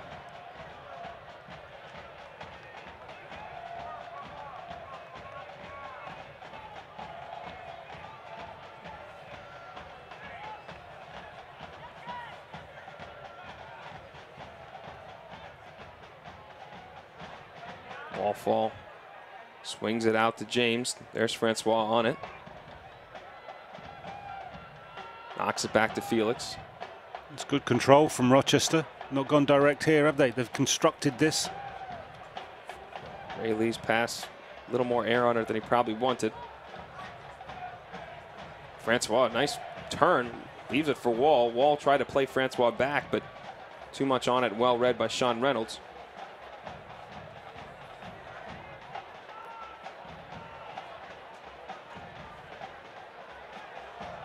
Just a bit late. Late challenge by James.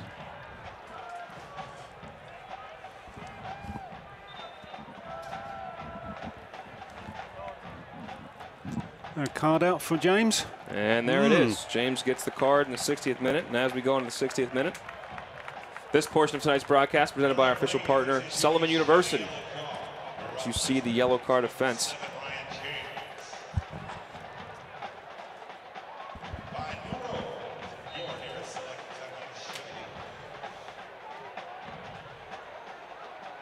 So Rochester made their first play with Francois. If you were James Conner, how would you counter for Lou City in terms of whether it be tactics or personnel? Well, I think at the moment, I might give it a little bit of time. There's still plenty of time left in the game. Just want my players to play a little bit more of a constructive game, because it doesn't look like Rochester are pushing on as high and as hard as they did in the opening of the first half, so there should be some space out there to explore. There's a Ben stepping into a bit of space, and he was looking over the top for Davis. That's never going to give him a chance. It's way too long. Del Piccolo cuts off the pass, as does Campbell on the other side. All fall. Poor turnover in midfield. Ben peels for the handball, and it's given.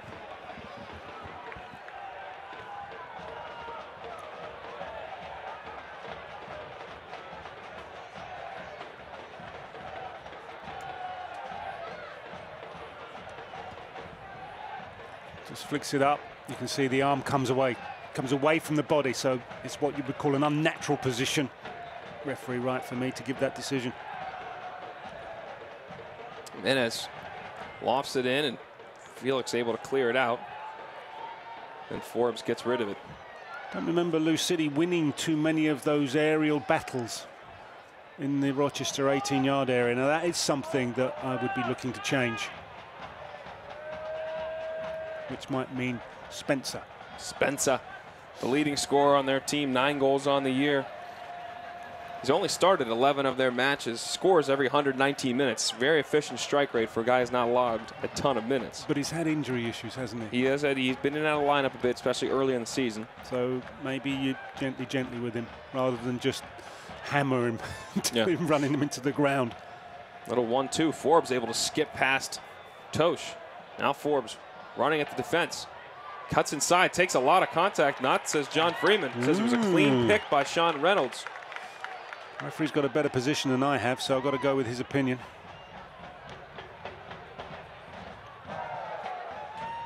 Cameron Lancaster now looking for Davis, but overhit it. Looked like they could have had some space between the center backs. He's played it over him when, if you can, and he looked like he had time to play it in front of him. That way he goes on to the pass.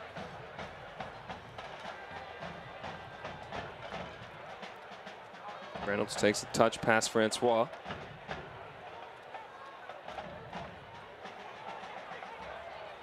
Fans, stay up to date with the latest USL news and information from around the league. Tune into USL Coast to Coast with the man Mike Watts, Monday, 7 o'clock Eastern on Sirius XM FC, Channel 85. Also, do not forget Sirius XM FC will air the USL Game of the Week. Please check USLsoccer.com for dates and times. So, is this a foul on Forbes? Let's see if we get a little bit better evidence. Did look to have some sort of contact. That looked like that could have been whistled right outside the area in a potentially dangerous spot, but John Freeman did not agree, so Forbes' run. He was in a good position, the referee, so you go with that opinion, I think.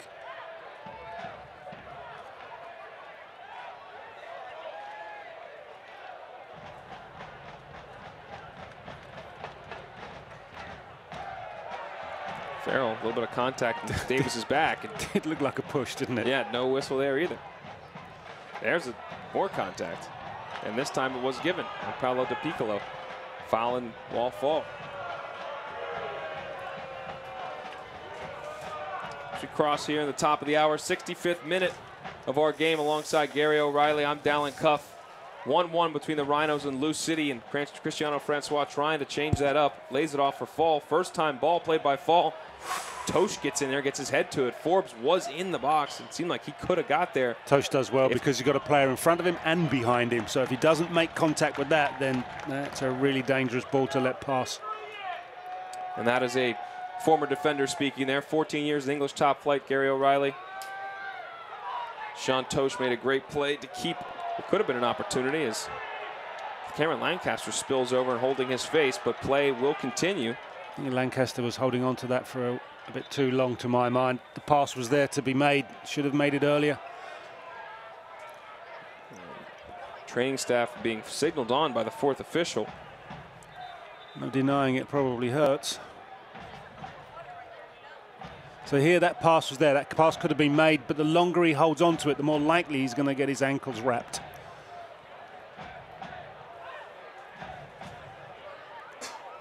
Pleading with John Freeman for a foul call that Lancaster will not get.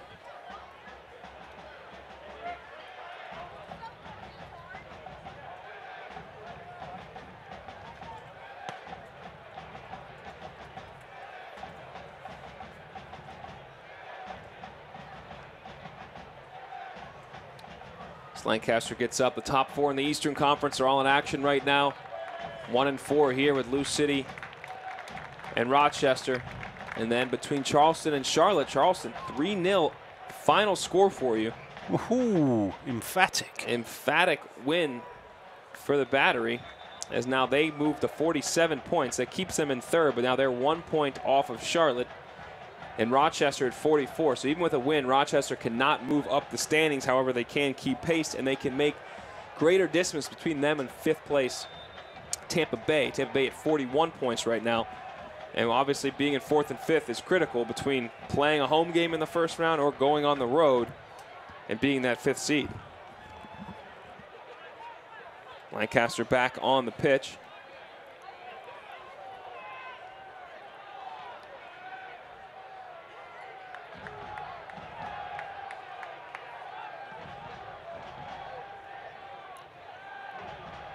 Another slip off the diamond.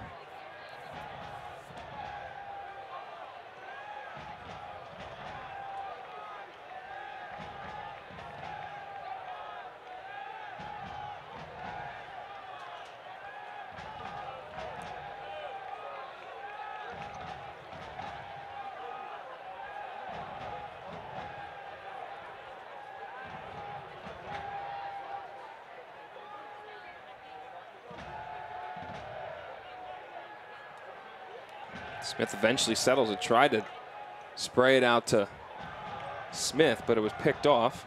Sent long again.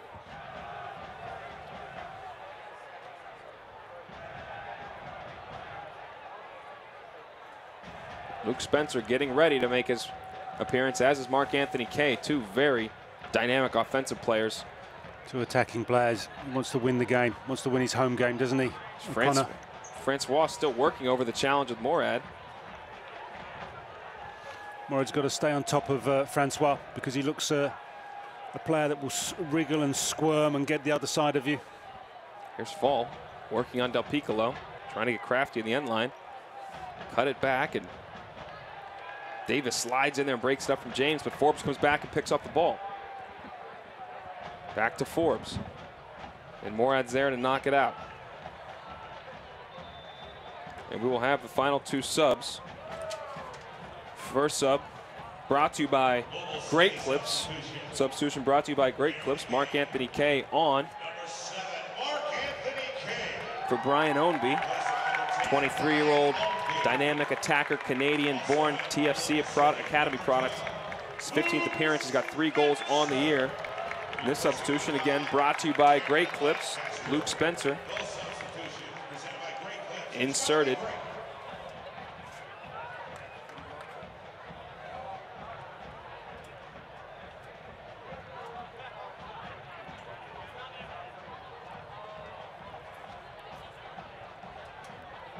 And Lancaster makes way.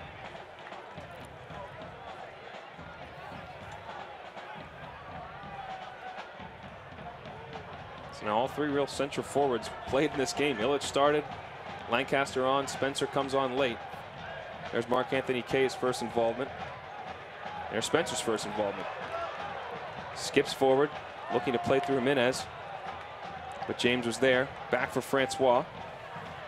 Spencer just throws down Francois, and that'll be an easy foul call. James O'Connor and the rest of the guys in purple upset about that, but it seemed pretty evident.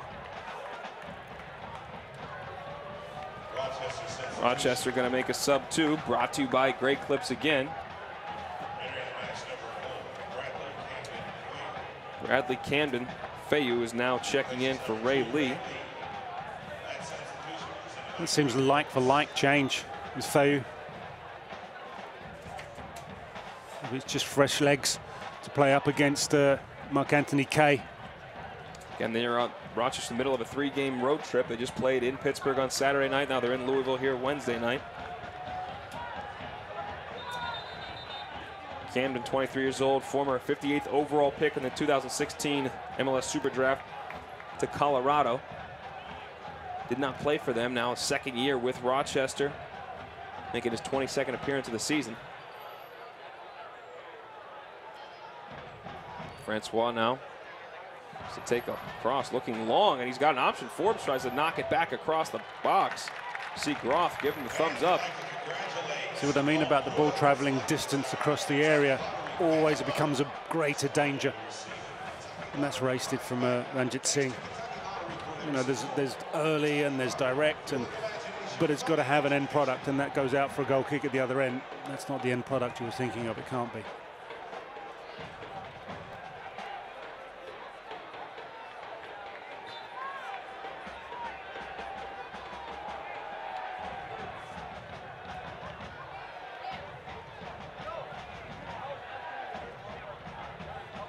Louisville City is out of subs right now. Rochester 1 substitute remaining if Bob Lilly wants to make one more change. Looking for Groff, almost gets in, and there's a collision. Ranjitsingh out to claim the ball. He's always going to err on the side of the goalkeeper, I would imagine. Forbes asking what else did you want him to do? Forbes saying he wants a penalty.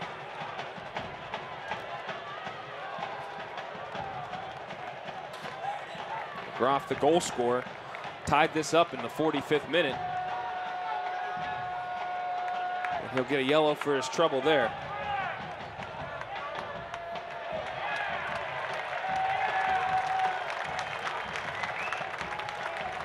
So this will give us a better idea. Yeah, Ranjit Singh just said, "You're not having this. This is all mine." He gets up, gets on with it. That's fair enough. You give it out, you get it back, you get on with the game.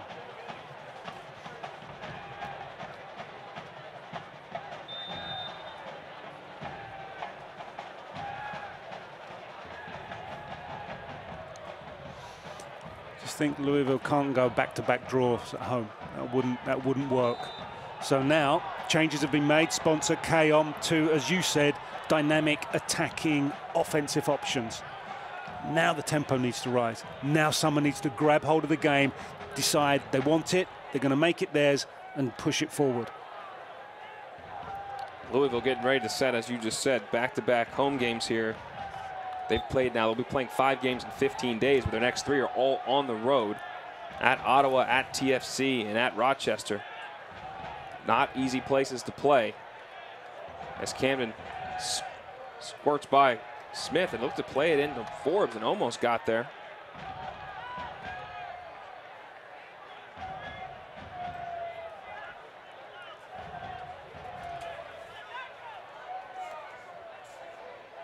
Forbes looking to control, but goes out of play. Soccer fans, Nike is an official sponsor of the USL. For more information, visit NikeSoccer.com.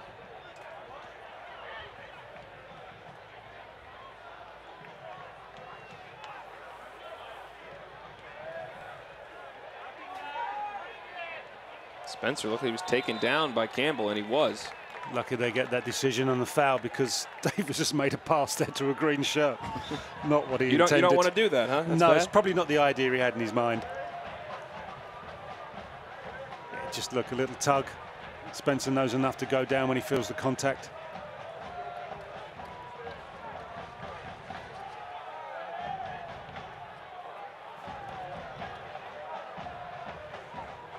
Moorhead lofts it into Davis. He lets it run onto Mark Anthony Kay, though ran away from him. They didn't connect.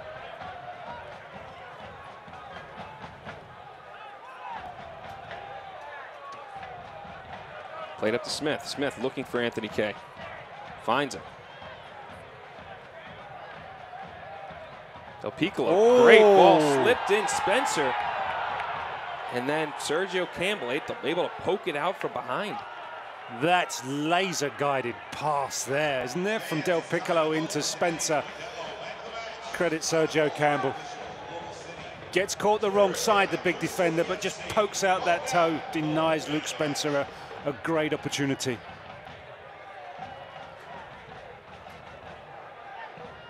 That's better play from Lou City. Just starting to open up those passes. It's a great ball by Del Piccolo, but back comes the Rhinos. And Camden just not going to beat out Tosh to the ball. Smith turns. Maintains possession for Lou City. It's good play from Lou City, just calmly building from the back. And then as looking long for Spencer, knocked down by Farrell. James O'Connor, nice distribution there by the coach. See what happens with the coach?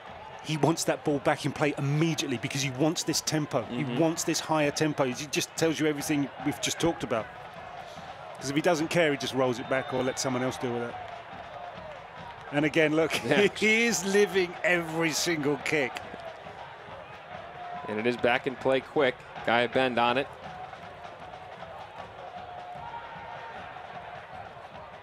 Lofted in, looking for Kay. If you're going to loft it in, I think you're probably better off looking for Spencer. If he doesn't head it, he holds it. He's got the build. He's got the ability to hold off a defender.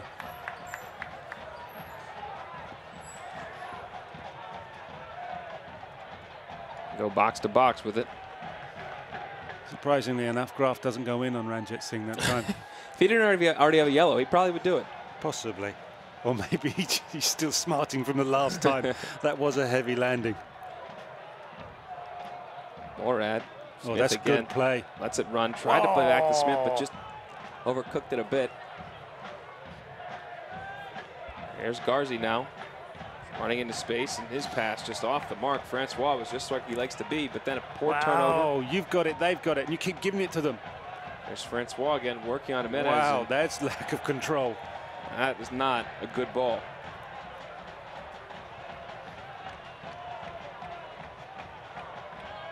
When you try and play a higher tempo on an offense, it has to be done with control, with passing, not just do everything quick, because then you lose the accuracy, then you lose the control that you need to build.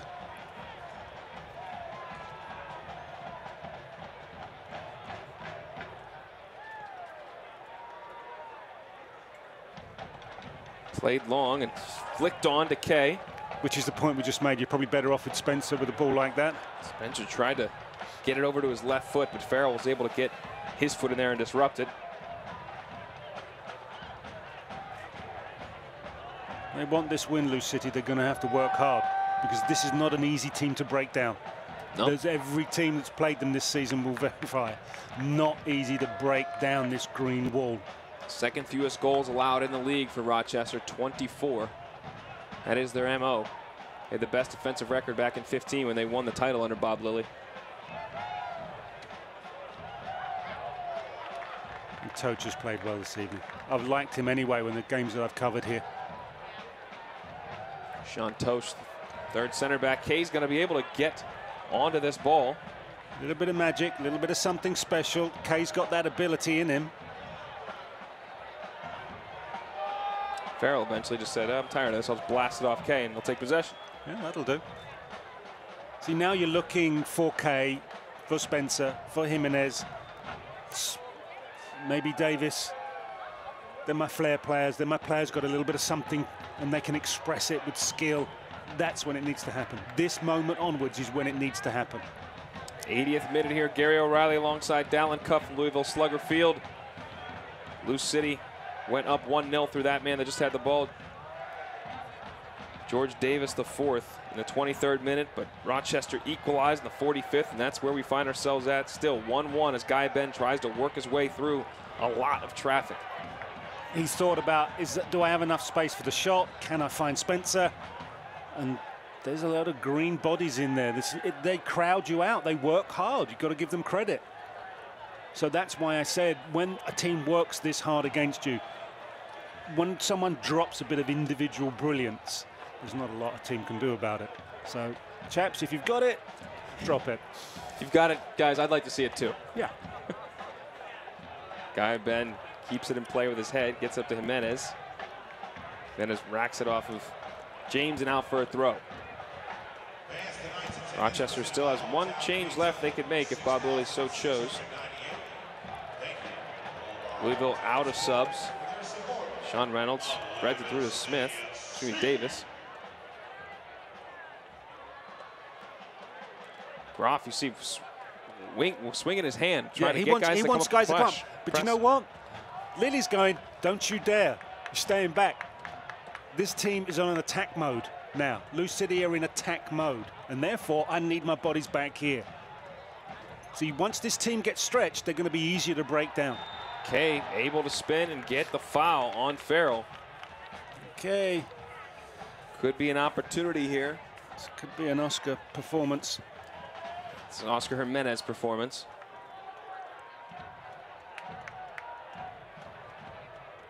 There he is. First in the league in chances created with 62. First in this team with assists with 5. Can he make it 6 and break the deadlock?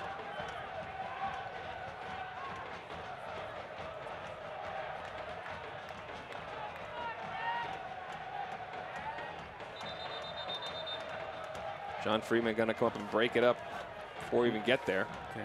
Can't be surprised there's some pushing and shoving, referee. Some big bodies in there, and Spencer No, not happy. Don't do that to the referee because you want him on your side.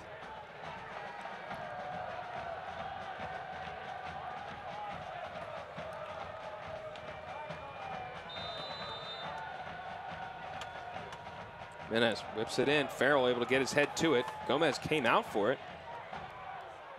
Kay tried to pop it back into the box, but it was picked off.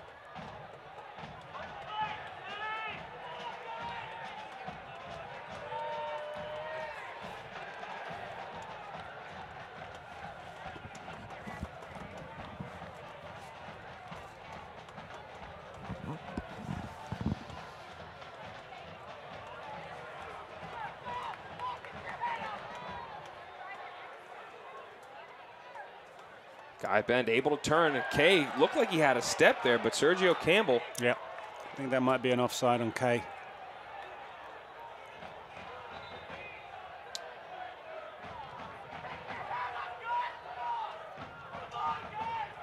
We're getting set now for the final substitution of the night. So that's interesting. Look, Rhino's goalkeeper is in blue, playing against the team in the colour almost exactly the same. Don't normally see that because of the clash. There's Joe Farrell down holding his foot. I don't think they'd be substituting him. Yeah, second team All USL Best 11 last year. He's in the Rookie of the Year nominees for finalists at the end of the year.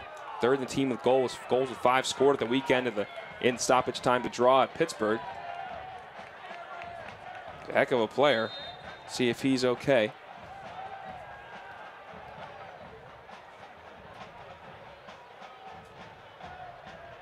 If you're Bob Lilly in Rochester right now, at this point in the game, are you happy with the point? Do you hunker down? I think they always hunker down. They're always in that mode. They're always in a defensive thought and process. Yeah, maybe, you know, by introducing Francois, I've got a little bit of something random that can unlock a team on a counter-attack. But I'll be happy that my team can defend. In other words, yes. There it is. That was the abbreviated version. Yeah. I don't want you just to say yes. Nobody wants to hear that. You got. I know. Give me the long answer. It's always better. Reynolds head up. He looks long for Spencer. See, but that's a straight ball. That's so easy for a central defender just to do his thing and head it back. Del Piccolo finds Kay, and Kay tries a turn, but turns into Campbell. Francois now coming out of a little bit of trouble. He'll pick up the foul.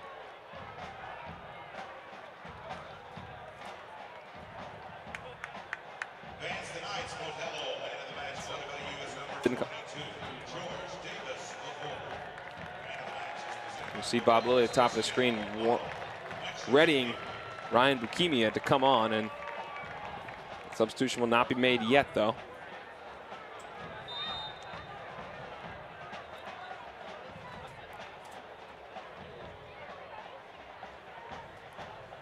Cristiano Francois on the ball. To blast it in there off of Jimenez. And now the substitution will be allowed to be made. That substitution brought to you by Great Clips, as always. Substitution brought to you by Great Clips. Ryan Bukimia comes on for Michael Garzi. 24-year-old rookie, former D2 All-American at Southern New Hampshire University. This is his 7th appearance of the year. Made a substitute appearance last week, a game against Pittsburgh. In that game, they came back a late draw. How about that attempt? Feyu there, not hesitating. Not at all. Took a chance, worth the effort.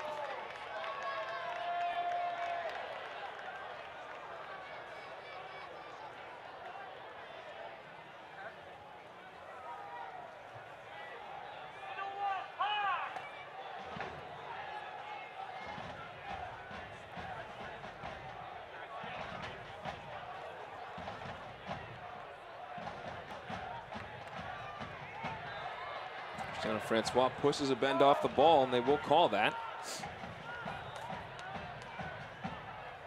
Set it up, set it up. Get your big guys in place. Give them an opportunity, give it elevation.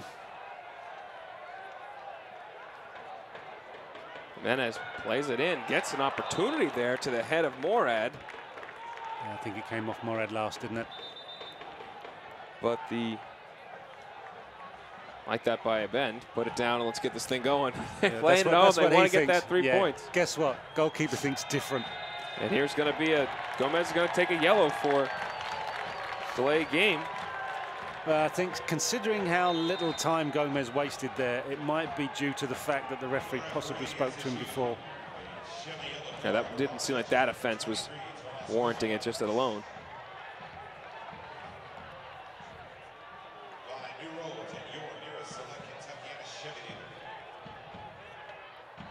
Bukimia lays it off to Camden Feyu.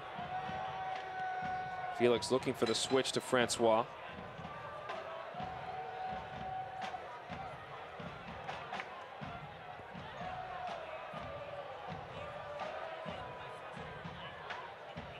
Felix, hopeful ball, goes to Ranjetsingh.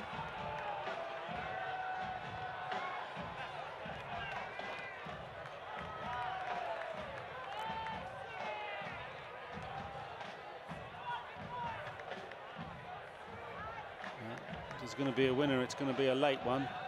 Obviously, not telling anyone that didn't already work out for themselves.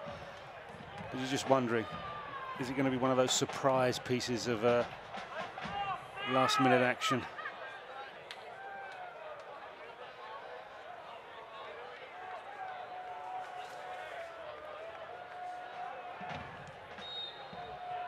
John Freeman blows the whistle. Thought there was too much contact there. The USL is one of the most prominent second division professional leagues in the world, featuring some of the game's top talent and rising stars. Stay up to date with all the latest league news and information by visiting uslsoccer.com and follow them on Twitter @USL. Jimenez over it again. As you said, might be some late fireworks here. Can he help break the deadlock? Long way out here. You can see the center circle. He floats it in. Out comes Gomez. A lot of contact. Oh! Ball falls, swing and a miss, so the ball's going to stay in. Davis now clips it in the back post. Gomez comes out again. This time Jimenez gives it a shot, and it's over. Just gives it too much air, doesn't he? Good punch from Gomez, but it falls straight to Jimenez. You're thinking, is this it? Can Jimenez, the one with the magic touch, just craft something beautiful? Opts for power.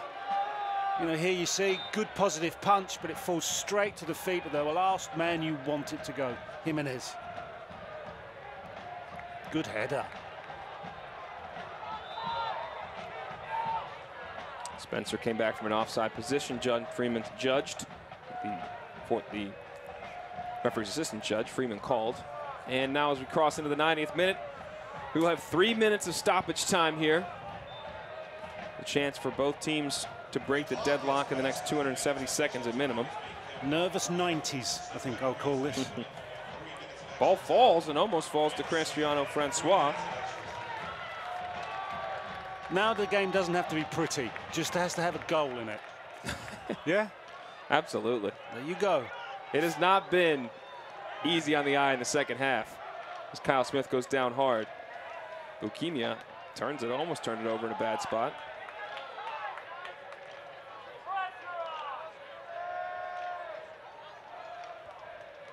Laid off to Bukimia. Back out to Wallfall. Fall to Groff. Out to Forbes. Forbes gives it a crack, but it's... I don't think Forbes, when he strikes this shot, has a thought of exactly where in the goal he's aiming for. It's like... He's just hitting it. Yeah, I'm hitting it in the general direction of. And that's... Usually comes off like that? That's normally the defender's kind of shot. Treat everything as a clearance. But when you're here and you've got an opportunity like that, you need that player to be cool and understanding exactly what needs to be executed.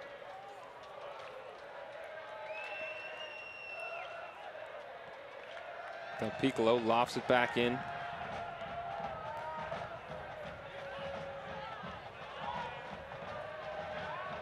Guy Ben in a little bit of trouble. Excuse me, Sean Tosh in a little bit of trouble. A lot of contact there. Smith just ran into the defender. Sooner or later, this ball's got to go in the mixer. We're now minute 45 into stoppage time. Mandatory minimum of 3. Spencer looking for a bend. Oh, out comes Campbell. Always give it. Big swing.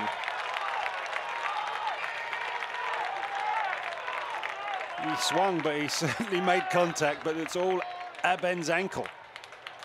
Yeah, I'm not sure what the argument is from anybody in green there.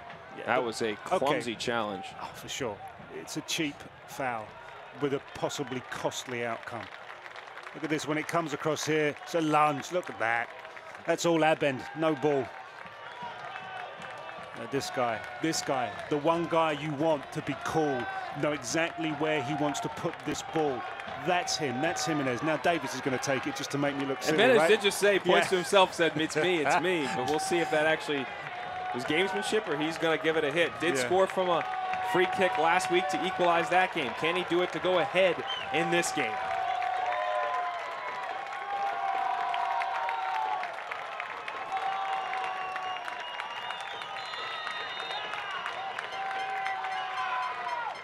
Gives it a hit, and the wall does its job. Oh, but what's it the referee did saying? not do its job. It is a handball, yellow card. No. Given to substitute Ryan Bukimia, I believe. The referee, John Freeman, said his hand was above his head, clearly away from his body, is what Freeman judged there.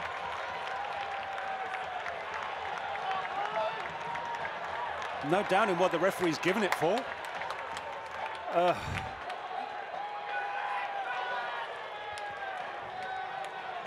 Okay. Yeah, it goes up. Oh. Man, what are you thinking? Unbelievable turn of events here. Okay, now the psychology starts.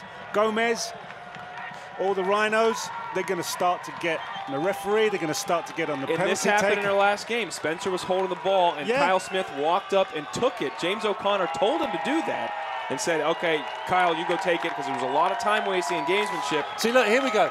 This is the way it goes. Okay. Gomez doing everything he can. He's praying. He's got to be careful because he's already taken a yellow. Has taken a yellow. So the referee now sends the goalkeeper off.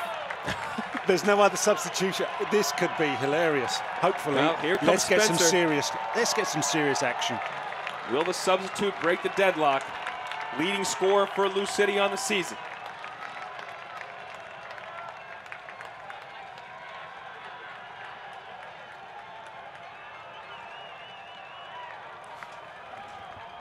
Still more time. Gomez, a little bit of gamesmanship. Spencer blasts and slots it into his right. And what a finish we had. It was back and forth throughout the second 45, but a handball in the box makes the difference. And Luke Spencer gets his 10th goal of the season. And Lou City's going to walk away with 3 points out of this one. All right, it's a photo finish. Gomez points to one side, and guess what? Spencer says, yeah, I'll have a piece of that. Pick this out of the net, would you? Job done. Good pen, good pen. Goalkeeper the wrong way. And as for a right footer, Spencer's put it to his unnatural side. He's gone to his right side. Normally right footers will come across to the left. Hence, that's why the goalkeeper went. And that goal by Lou City brought to you by Kentucky Lottery, fueling imagination, funding education, Kentucky Lottery. And that also is the final whistle.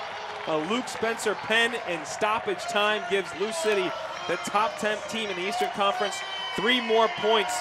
Rochester goes right to John Freeman, the official. They do not like that call, but it was blatant. That was the right call, and Lou City wins 2-1. Dust that ball for fingerprints. It's handball. It's handball. What were you thinking, putting your arm up like that? You're making the referee's life easy. And that's a tough job, by the way, being a referee in a professional league. It is. It's tough. But Lou City back in winning ways. All right, took their time to get over the line in first place, but it's done. And the good news is, for O'Connor, he's got a striker back in the goals. Luke Spencer gets his 10th of the year. He leads the team. The penalty was the difference. 2-1. Lou City gets the W. We'll be back to break it all down after the break.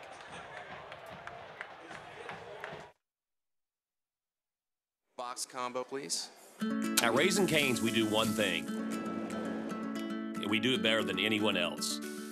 So why not let our food do the talking?